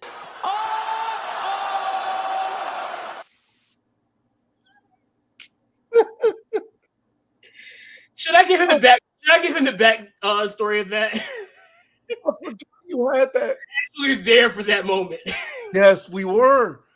They came to Norfolk and Charlotte was champion. She cut that promo. I remember sitting there like, what is this? This is not going to be over. And somehow, beyond my understanding, it got over. Like I didn't think like when she first dropped it, I didn't think Ding Dong Hello was going to get over. Yep. When Bailey did it. Mm-hmm. But then she had the door, and then she had Seth Rollins. By the way, Seth Rollins has been in his bag recently. Not with his clothes. He's hitting like, this with the clothes. I'm gonna need you to start making videos react to his outfits because some of the stuff he be wearing is ridiculous. Ridiculous. Oh man! But that Royal Rumble though against Roman, that was probably all time for me. I don't want to put that. Now we're gonna keep it open. But no, like that hit with the straight power of the ancestors. Yes. And then that happened, and then that was in 2021, and then this year, I mean, we have a couple contenders already. Like I said, Kamaru Usman against Leon Edwards. Mm-hmm. And then I don't know. I put it in the group before we got started. Demetrius Johnson, Mighty Mouse, hitting that dude with the knee of justice. Like I don't. What do you think? Crazy knockouts. Just people getting sent to the shadow realm left and right. High impact. People's bones being broken. I'm loving every second of it because damn it, blood sport is interesting to me, and I have respect for the people who happen to step in between, the chain link of whatever cage or ring, if you happen to be in there, whatever it might be. But just on the Usman knockout was crazy because I was watching that in the club. He hasn't lost in, I think it was 9 years. Yeah. At this point, I think he won 14 or 15 fights in a row. He was one fight away from tying Anderson Silva. One fight. He was dominating the fight. Like round one is the only one where you look like, oh man, he got taken down for the first time in his entire career or second time in his whole career. And then after that, he was dominating Edwards. But he got overzealous. He got overconfident. He had 63 seconds remaining till history. And all he had to do was just relax. And then his dumb ass let himself get caught. And you could see it. Now he hates himself right now. He hates himself because he knew he had it in the bag. It wasn't a fluke victory because Edwards is a dog. Yes. That man, he ain't some nobody who can't fight. That man is a dog. His last loss was Usman. He worked for this. He worked for this. Mind you, in the road to this, he beat Nate Diaz. Yep. Before this. And I remember watching that Nate Diaz fight, and I'm thinking, and seeing the way Edwards was handling, I was like, well, I mean, like, if anything, Nate Diaz is like John Moxley. He bleeds for no reason. Like, yeah, absolutely. Yeah, he's Ric Flair. He bleed in the shower. Like that brother, he's a phlebotomist's dream, bro. That man, he bleed for no reason. He's menstruation. He's the epitome of the It's bad.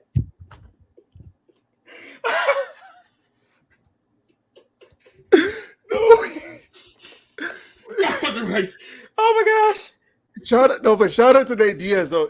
Did y'all see his video? He was at home, and the USDA officer came to his house to do a drug test, and he was sitting on the couch smoking a joint right next to the.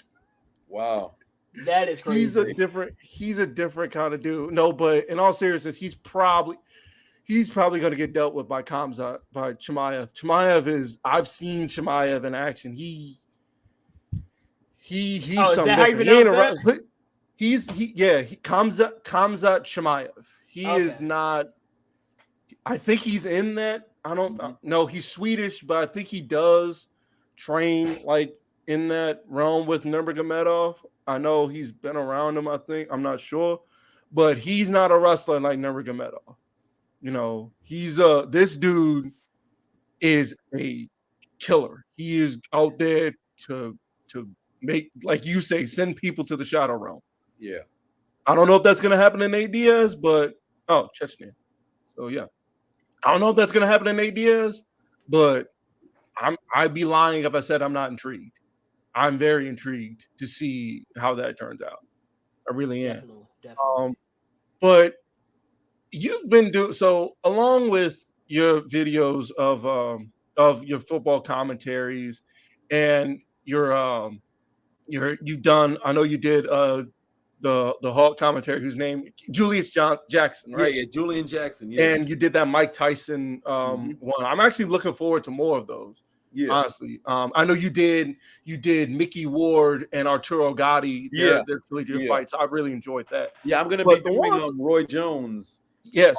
So yeah, I'm gonna be doing Roy Jones. The only problem that I have, and funny enough, I think 2 of the Mike Tyson ones just got age restricted. That was one of the 2 that got age restricted. I mean, I get it, but at the same time, it's like knocking somebody's head off makes sense. It's Mike Tyson. Like, was it which parts was it? If I might 5. ask? They age restricted 5. And I think probably was that the one that which was.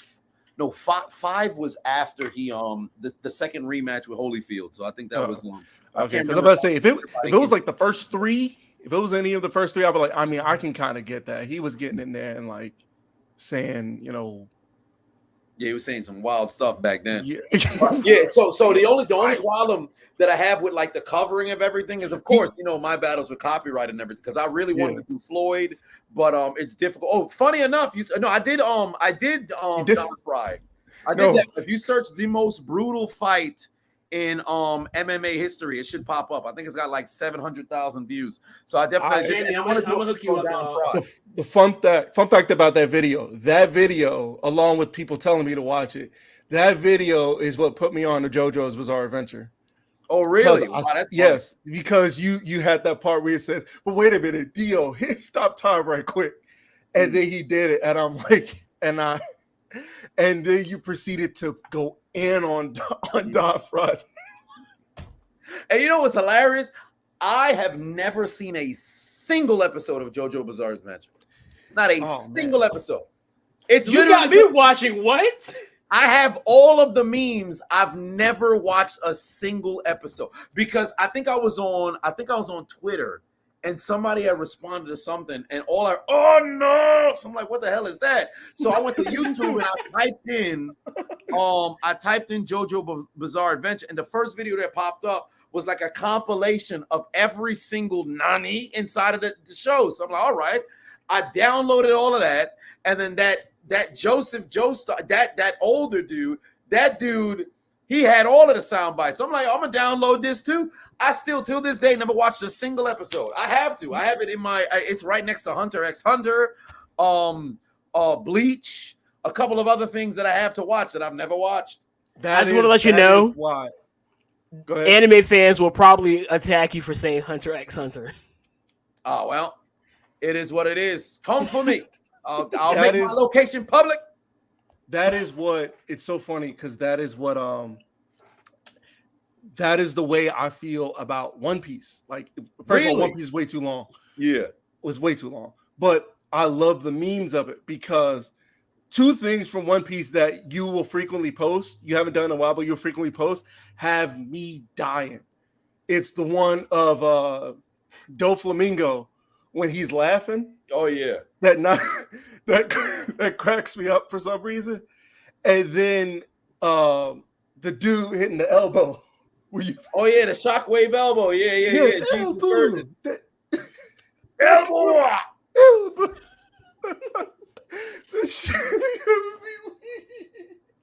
Hit him with a series of and the thing is, one thing I think you should do, and every time I think about it, I will watch. How familiar are you with like All Japan Wrestling from like the 80s and 90s? Oh, not that familiar. Not that familiar. All right, there's a dude I want you to look up named, actually, I'm going to send it to you. It's a dude named Mitsuhiro Masawa, who has an elbow, right? His big thing is an elbow. So every time I watch his matches and he hits that elbow, that's the shadow elbow is the only thing that comes into my the shadow elbow is the only thing that comes to my mind every time I hear it, every time I think about it. It's absolutely amazing. Man, what else are you looking forward to? Have you seen Jujutsu Kaisen? No. No, all right. That's another good one. As far as anime goes, highly recommend that. Highly recommend that. Did you see the new Dragon Ball movie? Is the question.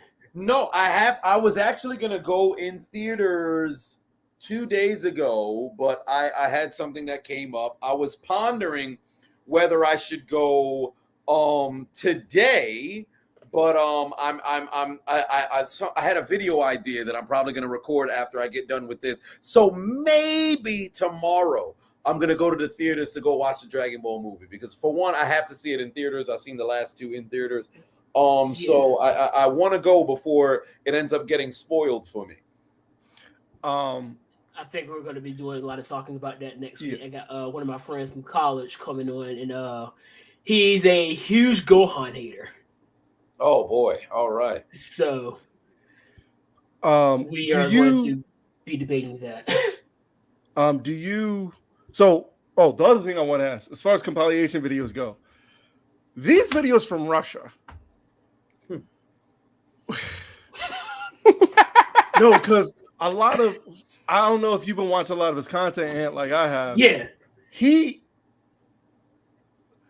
I'm confused. I'm sometimes honestly confused by watching, like, who would agree to, these people have to be built different, because my favorite, the last one I saw where you said it was like a red team and a yellow team on two sides, like 1,000 people deep, on two sides of a field.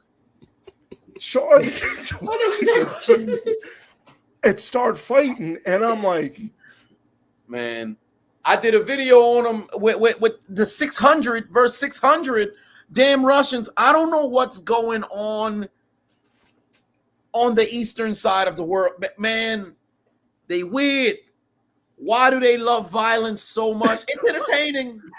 But fam, like, you woke up this day, what are you doing? I'm going to go fight. You're gonna fight who? I don't know. Like, you're going. Why? It doesn't have to be like this.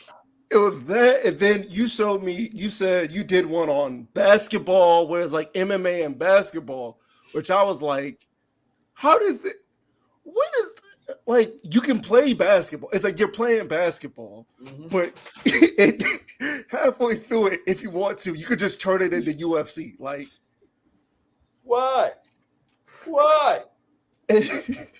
And then I wasn't too surprised. I mean, I wasn't too surprised about the one where it was like the 2-on-2, and then like they were hopping over obstacles. I wasn't too surprised by that. I really wasn't. But the one where the dude's on the container suspended over water, I'm like, the only way now, here's what I did think. The only way to make that more Russian or more violent, put alligators under there. Just make it, you already fight, like, because what if you fighting somebody and they can't swim? They gonna die anyway. Yeah. Pretty much. So might as well, hey, if you gonna die, you might as well make it, I guess, well, it's still gonna be painful, but like, make it more risky. Raise the stakes. Put gators in there, man, or crocodiles, whatever you got over there. Put that in there. Put something that can kill them in the water to make it more, whatever. Because that's weird. It's weird. It's weird. Like, why? Wow. Why would you put yourself through that? I really wish I knew, man. These guys are just they're on a different level of absolute lunacy. Like, I have to, like, here now I gotta go back and see if I missed any. So there was that one. Oh, speaking of Aaron Donald, did y'all see him dual wielding helmets? Yeah. So my thing is this: we saw what happened a few years ago with Myles Garrett. This man literally just said, "How can I make this even more? I'm gonna take this up a level. I'm gonna have two helmets. You're already intimidating enough. I don't like Aaron Donald because he plays for the Rams, but still, the dude is mad intimidating. It's why? Did you see the memes they made already? They got him dual helmets. I assume it's that scene from Lord of the Rings where the dude takes the sword out and they're running. They got him. Yeah, that's in the background there with the helmet, standing across from a field of his opposition. I'm like, what?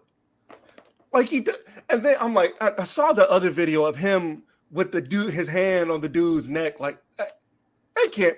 How is that? You're pushing people in front of you. You ain't pushing some dude to the side when you. How does that? Man, How does that even work? Oh yeah, I forgot there was a lingerie fighting championship. I forgot. Have you done a video on the lingerie football league? No, I have not.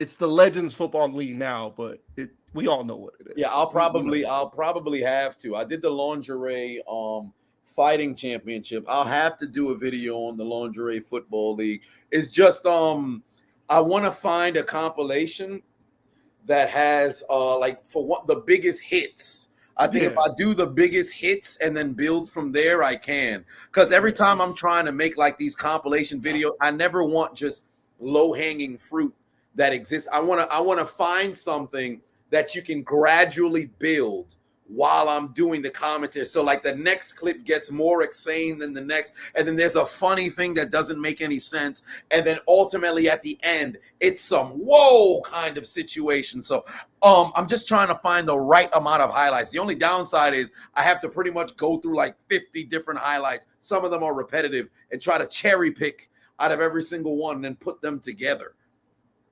But definitely enjoyed like I said, I'm scrolling through your vids right now. I'd seen them before and they're still great. Like I got something that I want to bring up that I haven't seen a lot of as of late, and I wonder if this is something that you ever thought about bringing back. So you're sliding into DMs. Yes. No. Is this something that is eventually going to come back? Because I know some of the ones that you've gotten have led to you probably being blocked by some people. Blocked? Well, I'm not too sure if I've ever been blocked. I've had actually no, maybe. I think I got blocked once. Yeah, I think I got blocked once. Maybe twice. Because the way you did it had to be one of the. I've never seen somebody go about it the way you did. And we all know that you are a person that likes to use words that just people just don't use on a normal conversation, as you said in your introduction. And I think that's what made it even that much better, because you're going about it in the most smooth way possible, and your wordplay is impeccable when it comes down to it. Absolutely. I think the Smooth Operator is like the perfect song to go with it too. So yeah, because I read the thesaurus, so I've always try to figure out different ways to enhance my vocabulary. And the only problem that I have with the sliding into DM situation is I was shadow banned on Instagram for maybe like a year and a half, something of that nature, because they kept blocking me. And I've received maybe 2 or 3 community guideline strikes on YouTube for the entire sliding into DM situation. So because that's the case, I took a step away from it. I kind of wanted to make a comeback and just do it once more, but it's difficult. Like I tried it last summer, and I was going to go a bit further with it, but then I ended up getting, shadow banned on Instagram again. So it became very difficult. So and the problem that exists is I'm getting blocked and everything, and they're talking about nudity when literally all I do is take the post or take the photo from the girl's page. Like if it's a matter of copyright, like I'm reusing somebody's content, then by all means, because I'm taking your photo. But when they say nudity, like it doesn't exist on the other person's page, I'm in a very precarious situation because the entire portion of the video is reading the DM, reading my comment, and then that's pretty much the basis of the entire thing. But for whatever reason, they're making it very difficult for me. So I don't know, but I'm thinking I'm gonna have to, because I want like Instagram centric, videos that are just for there. Because I probably won't be able to put it up on YouTube, but I'd love to give it a try. But I don't know.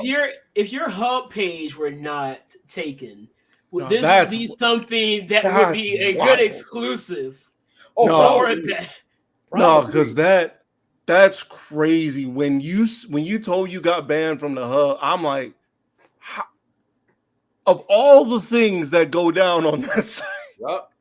Like, you can find legit wrestling matches up there. Yep. Somebody posted the last Avengers movie on there. Yeah, that's how I got introduced to the hub, because I watched Infinity War for the second time on the hub, and it popped up as the fourth link when I typed in "Watch Avengers Infinity War" for free, and that popped up. It was the fourth link, and I said, I got an idea over here. And I've been blocked everywhere, even on Linktree. Like, who gets blocked on Linktree? Me. That's wild. That's speaking of series to bring back, I was very intrigued when you did it before. The chiseling of the unchiseled Adonis. Yep. I remember watching that, and I think you did three episodes, I think. And then 3. Yeah, I was looking forward to 4, but then I saw how you posted, you didn't post an episode, you posted an update on what happened. And I remember just being very I was like, man, I really wanted to see, improvement, or something better. And then I saw like the video of you hitting him with the chair. Oh yeah. And it's funny. I actually have episode 5. I have everything recorded for it, and it's the way I'm gonna go about it. It'll be hilarious, because I'm gonna take people on an emotional roller coaster.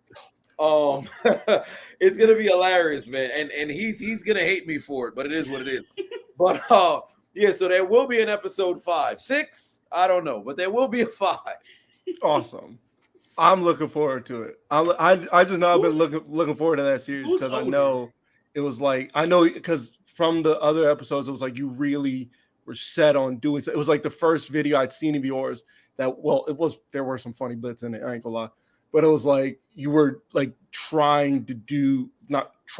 you were doing something that something you really wanted to do, which is help your brother get healthy and all that. And I thought that was great. And so when he got injured, I was like, oh man, so I guess this is gonna go away now for a little bit. But I would love to see it return. Who's again. older, you or him? Oh, he's actually older than me by 3 years and 3/4, but pretty much 4 years. He's born in 90. I'm in 94. But I always call him my younger brother. Wait a minute. Wait. I could have sworn you were older than me. Pause. Hang on, hold on. Wait a minute. Hold on. You were born in 94? I'm born in 94. What? When? This whole time, I'm thinking that you were like older than me. We both did. How old did you think I was? I thought you were probably like 30 at this point already. Really? So what year did you graduate high school? 2012. Oh my gosh, that's crazy. That's wild. So me and I, we graduated high school together. That's why it's. So we actually met in the summer leading up to our 7th grade year in band. It was think of it, we met during the summer of DX in 06. Ah, okay. Interesting. That's when we met. So that's really what started our friendship, DX. Oh, wait, so if it's seventh grade, summer of 06, so you guys are what, 29? 28. I turned 29 in October. I turned 28 this year. Oh, interesting. Okay. Oh, so you guys graduated in 2012 as well. Mm-hmm. Yeah. So well, the more you class and anniversary was coming up and all that good stuff. Oh, that's funny. My school, I don't even think we do that. But but yeah, with my brother, I call him my younger brother. So only because in the dynamic between us both, he's by far the younger brother in our relationship, and I carry myself as the older brother. But granted, that usually you can find yourself in that situation with that dynamic, because with the older brother, you kind of don't, when you're the eldest sibling, because it's really just the two of us, there's no blueprint, so you're kind of lost. And usually the younger, sibling will follow the lead of the older one, but I didn't. I kind of I blazed my own trail sort of situation. So I've always looked at it like I'm the older brother that didn't have to deal with what he dealt with, but I dealt with my own stuff. So I kind of like little bro him all the time. So it's funny how that plays out. I think I asked you this before when we did this 3 years ago, but I'm going to ask you again. And then, what is your favorite sound? Like, what's been your favorite sound that you've liked to use in your videos? Because I know I have my favorites. It's always, like I said, the elbow video from One Piece. That one always gets a laugh out of me. Obviously, the JoJo's Bizarre Adventure one gets a laugh out of me. But the one, and I'm asking this because the one I recently discovered, even though I didn't recently discover it, but because I remember watching it when it actually happened, was Scott Steiner cutting that promo on Samoa Joe. I got a funny story about that because I got my TikTok. I had posted that video on TikTok because Samoa's like, stop using the F word on TikTok. And so I just recorded like, he's fat. And somebody got my video taken down for bullying and harassment. I was like, this is some foolishness. I got it back now. My favorite soundbite, man. Well, one of your favorites, like one of my favorites that I use in the video. I'm not gonna use the Metal Gear Solid, the snake, because it's my favorite video game series of all time. What would be my favorite? It's got to be the moan, because I put it at very random moments. It's gotta be. You do though, actually. Not okay, like I love somebody being so into, like, I remember when I did a commentary. It was like 3 minutes. I didn't say a word. All I had was just straight up sound effects, which took forever. But I all it was sound effects. It was right in the middle. Random moan out of nowhere. I know it gets people in their house. Like they're sitting there with their earphones on, or maybe they got the Bluetooth speaker on. They're just watching. Here comes the sound. They got to look over their shoulder, make sure nobody sees what they watching is not inappropriate or whatever. But it's got to be the random moan, because I just love how I incorporate things that have nothing to do with the subject matter, but I make it work. Yes. Oh, I know the other video I was thinking of. I haven't watched it in a minute. The video of the two dudes. It's like three dudes. They got the rubber bands around their waist, and they got the boxing gloves, and they're just going full. I can't. You know the video I'm talking about, right? It's like they're just going. Where they're just it's like Rock'em Sock'em. They're basically Rock'em Sock'em robots. Yeah. Well, I think the better comparison is basically what Dio and JoJo were doing with Star Platinum with Star Platinum, where he's just like and I think that's how you started the video with that sound bite of just just going back and forth, and that's one of my favorites. You're a gift. I don't know if anybody told you that. You are a gift to the internet. An absolute gift to the internet. I appreciate that. I swear.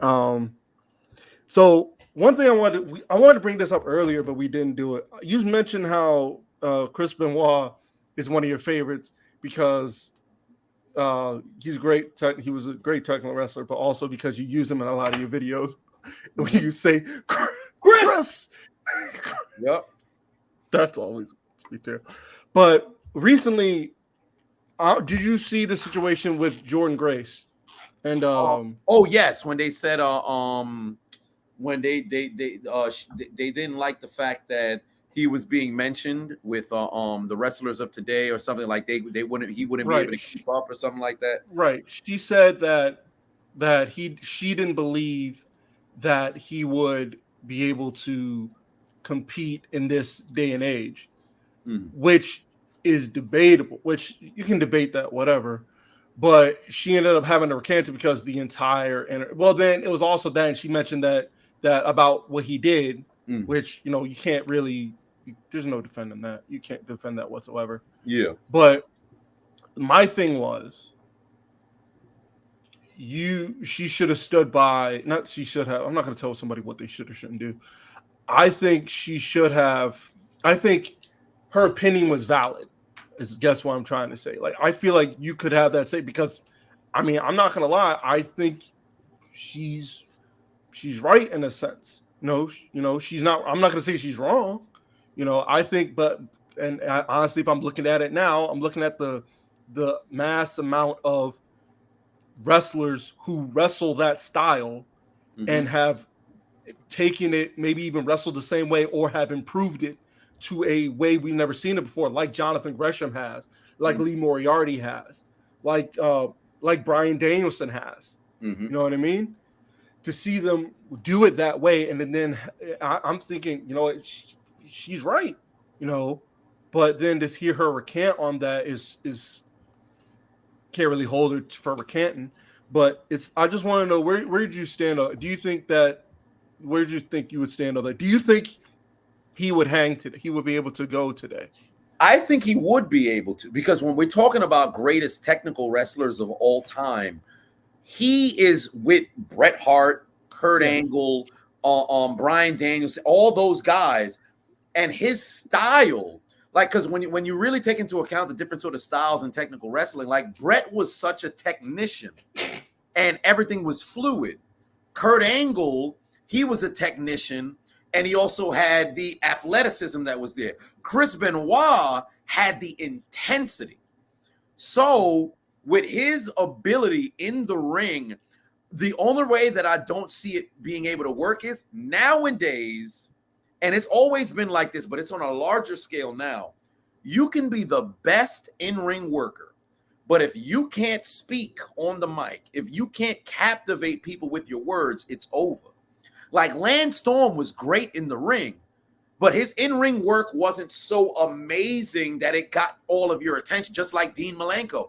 Their in-ring work wasn't so, and despite the fact Malenko is one of the greatest of all time, but it wasn't, if you can't speak on the mic, people will start to not care.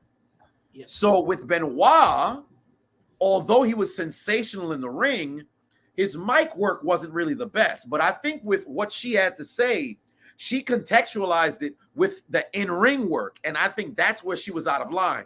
Because don't get me wrong, what he did was a terrible act. And if people want to talk down on him or whatever, they have the full 110% clearance to do so.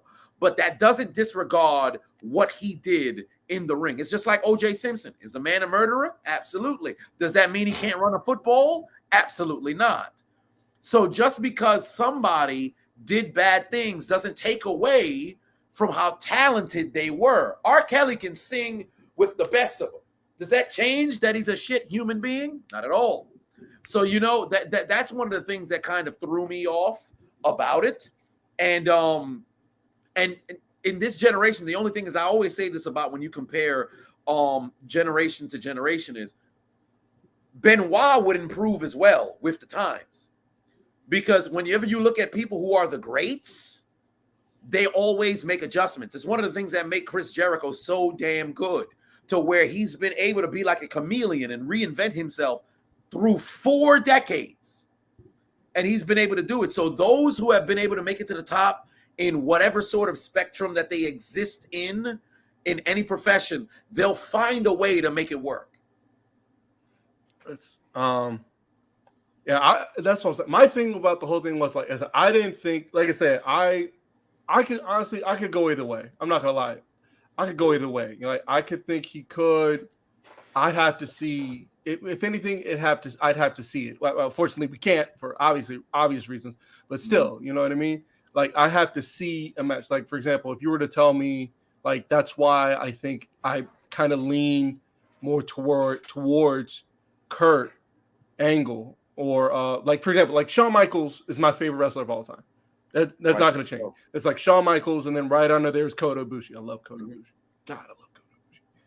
But like I love Shawn because he, like, all around wise, he could do it all. Like, he could go 60 minutes with Brett. You know, he could do that.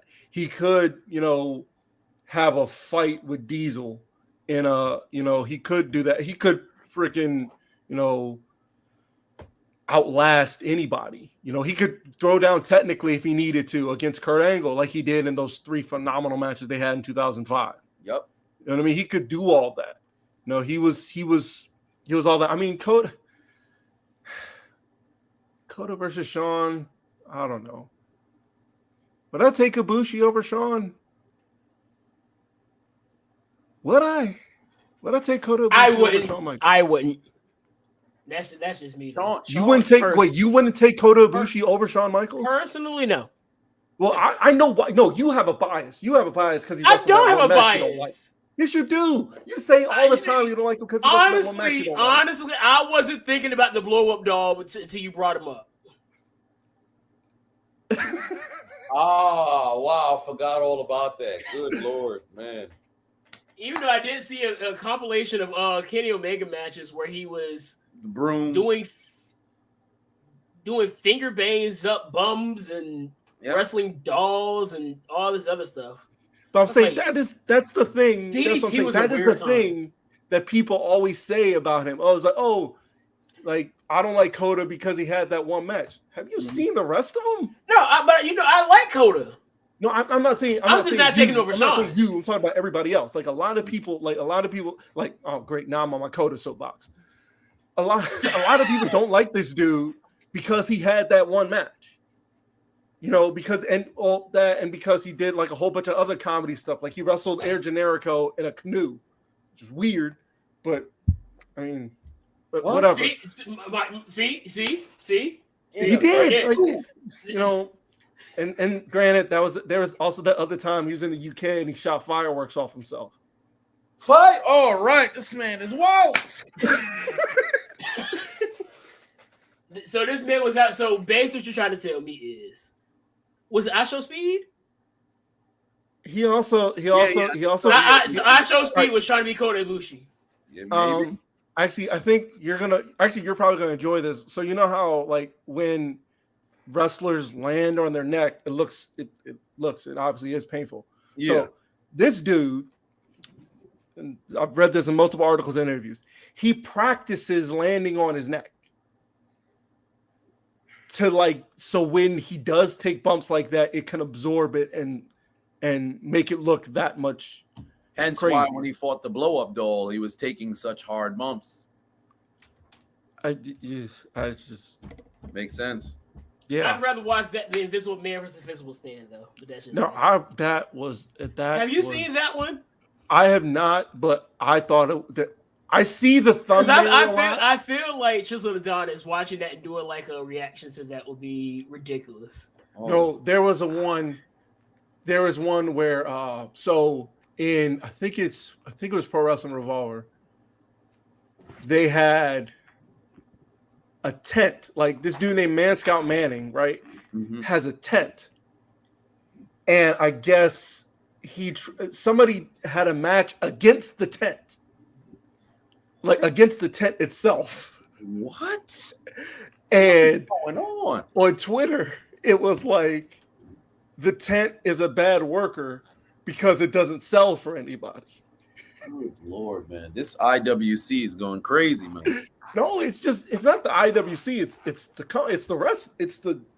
it's independent wrestling itself. Yeah, but they know the demand really enjoys that for the most part, you know, and they show up because if the fans were to completely shun that kind of stuff, the promotions wouldn't put that on anymore. But the fans get so engaged and they get a good kick out of it, the promotions can keep doing it. It's only a matter of time before you see somebody start wrestling against a casket with a live body in there.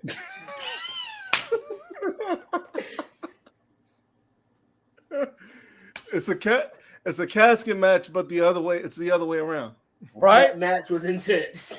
I cannot stand Jamie right now. Oh man, Jamie got all the puns, man. Jamie got all the puns. Oh man. Oh, Well, I'm not gonna lie to you. I had fun. Yes. It was a pleasure. This was an absolute privilege.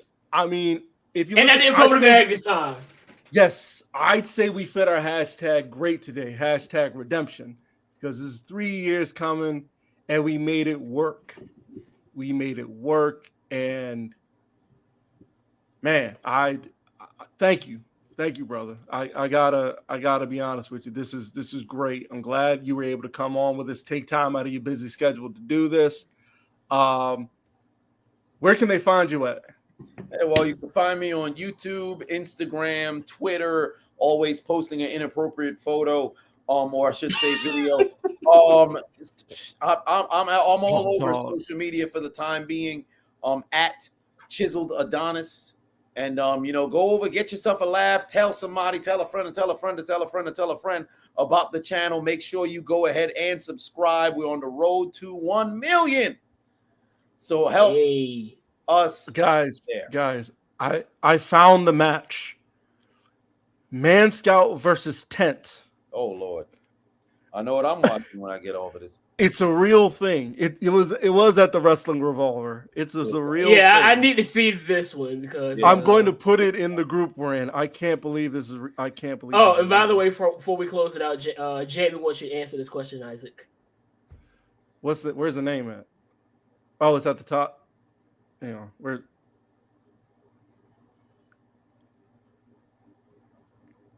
Me, That's actually Jose Aldo. Devalishability. Lord have mercy. That's a tongue twister. The one more question I want to ask: How is it like? What's it like being a meme? And when I say a meme, like a lot of people are using. I'm seeing your basic reactions to things that you have used, or your burner, the guy running your burner account has used to just react to things. I want to know, how is that? Do you feel like you hit that top tier to where the point where it's like, Yeah, I've said time and time again, I like to believe I'm top 5 memeable on the planet, on the internet. I think I can add myself to that elk because I have genuine reactions and I say ridiculous things that can be utilized across all platforms. So I enjoy it. My only thing is I try to now, and I'm going to introduce this with my new live streams. I believe Clash at the Castle will probably be the first live stream back. Because I have to prep everything. I'm actually moving over from we're trying to figure out like Streaming Labs and then OBS and figuring out the best way to bring out a better style with the streams. But I'm gonna make sure my @name is in everything because the memes now are going to be taken to a whole other level. But I'm loving every second of it. I want people to use my reactions for everything under the sun because I have a reaction for everything. Even the one to like every video picture of like Joy Taylor. Was that? Oh yeah, absolutely. And it's funny is because a lot of times people are, why do you keep doing? It's the pinned comment on my Twitter. I dedicate 37 minutes. I go on Twitter for probably no longer than 30 minutes per day, and you're lucky if it even reaches past 20. I'll just open up the app. I'll scroll through the explore feed or what's on or whatever on the timeline. I'll see a Joy Taylor post, Chloe Bailey post. Any post of a good-looking woman, I'll just post. It's time. Unzip, have a good time. And I move on. And what's funny is, and literally just now, I Britney Spears had posted a photo. Oh no, I know what you're talking about. Yeah, and somebody, because she's always posting like nude photos on, and I'm a Britney Spears fan. But again, a bunch like she's always posting these provocative stuff. And somebody literally commented, I know you guys probably can't see it, but somebody literally commented and said, "Get out of your mama's basement." And I put a Google me, right? They're like, "I don't care, you're being a creep." So like the entire time, I'm like, fam, I don't scour the internet searching for these or like these posts to go and post. It'll come across my phone. I'll scroll, I'll click to post the video. I move on with the rest of my day. It's not even in my mind. But a lot of people, they take the internet way too seriously. So they're like, man, this person is just like I'm some neckbeard just sitting inside my house, just foaming at the mouth, going back and forth, shivering, waiting to see a lusty photo. I'm not that guy. I just like to have a good time. If anything, I've done it myself actually. To where you're the antithesis of it, because I'll see you on your live streams, like when somebody says something wild, you pull out the flash, like hey, what are you doing? Yep. And I've got to a point where I've said something on Twitter and like I'll just mute it because it's like I don't care. I already know I'm probably gonna get a lot of hate for what I say, to the point where I think I've been blocked by like 500 people just this year.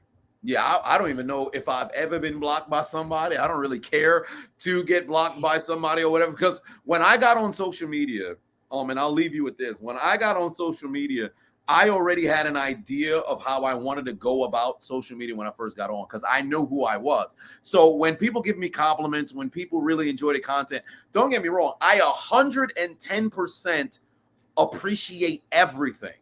But that doesn't define who I am and why I'm doing what I'm doing, because ultimately I'm on here to entertain myself. And then if somebody else is entertained, oh, magnificent. So I don't get too high on the highs. Therefore, I never get too low on the lows. The only thing on social media that I dislike is when somebody were to take something out of context, or I get blocked for no reason. And even when that happens, I'm over it like that. It's gone. Like when I get a copyright strike or whatever, when I make my video, after that's done, I've already moved on. It's like my Pittsburgh Steelers reactions. Whenever the Steelers happen to lose, oftentimes, once the video's done, I finish my recording, I'm perfectly fine. I'm not one of those people who, after the whole week, I'm just miserable. I'm not that person. I don't allow external things to, influence how I navigate my day-to-day. I'm an incredibly positive, optimistic individual. So when it comes to social media and everything, I literally, I'll say my opinion. I'll do what I got to do, and I'll move on. Like Andrew Tate video, my response to it, it's the first video in forever that I've actually lost more subscribers than I gained. But I looked at it like, all right, well, there's people who rock with it. Most people do. The small fraction that don't, all right, cool, no problem. Hey, man, if you could have discourse in the comment section, which people are having, and that's what it's all about. Everybody's not going to like you. Everybody's not going to hate you. You ultimately just got to do you and be true to yourself. That's pretty much it. Thank you. Well, again, thank you for joining us. I just put a parting shot in the group on Twitter. I hope you check that out.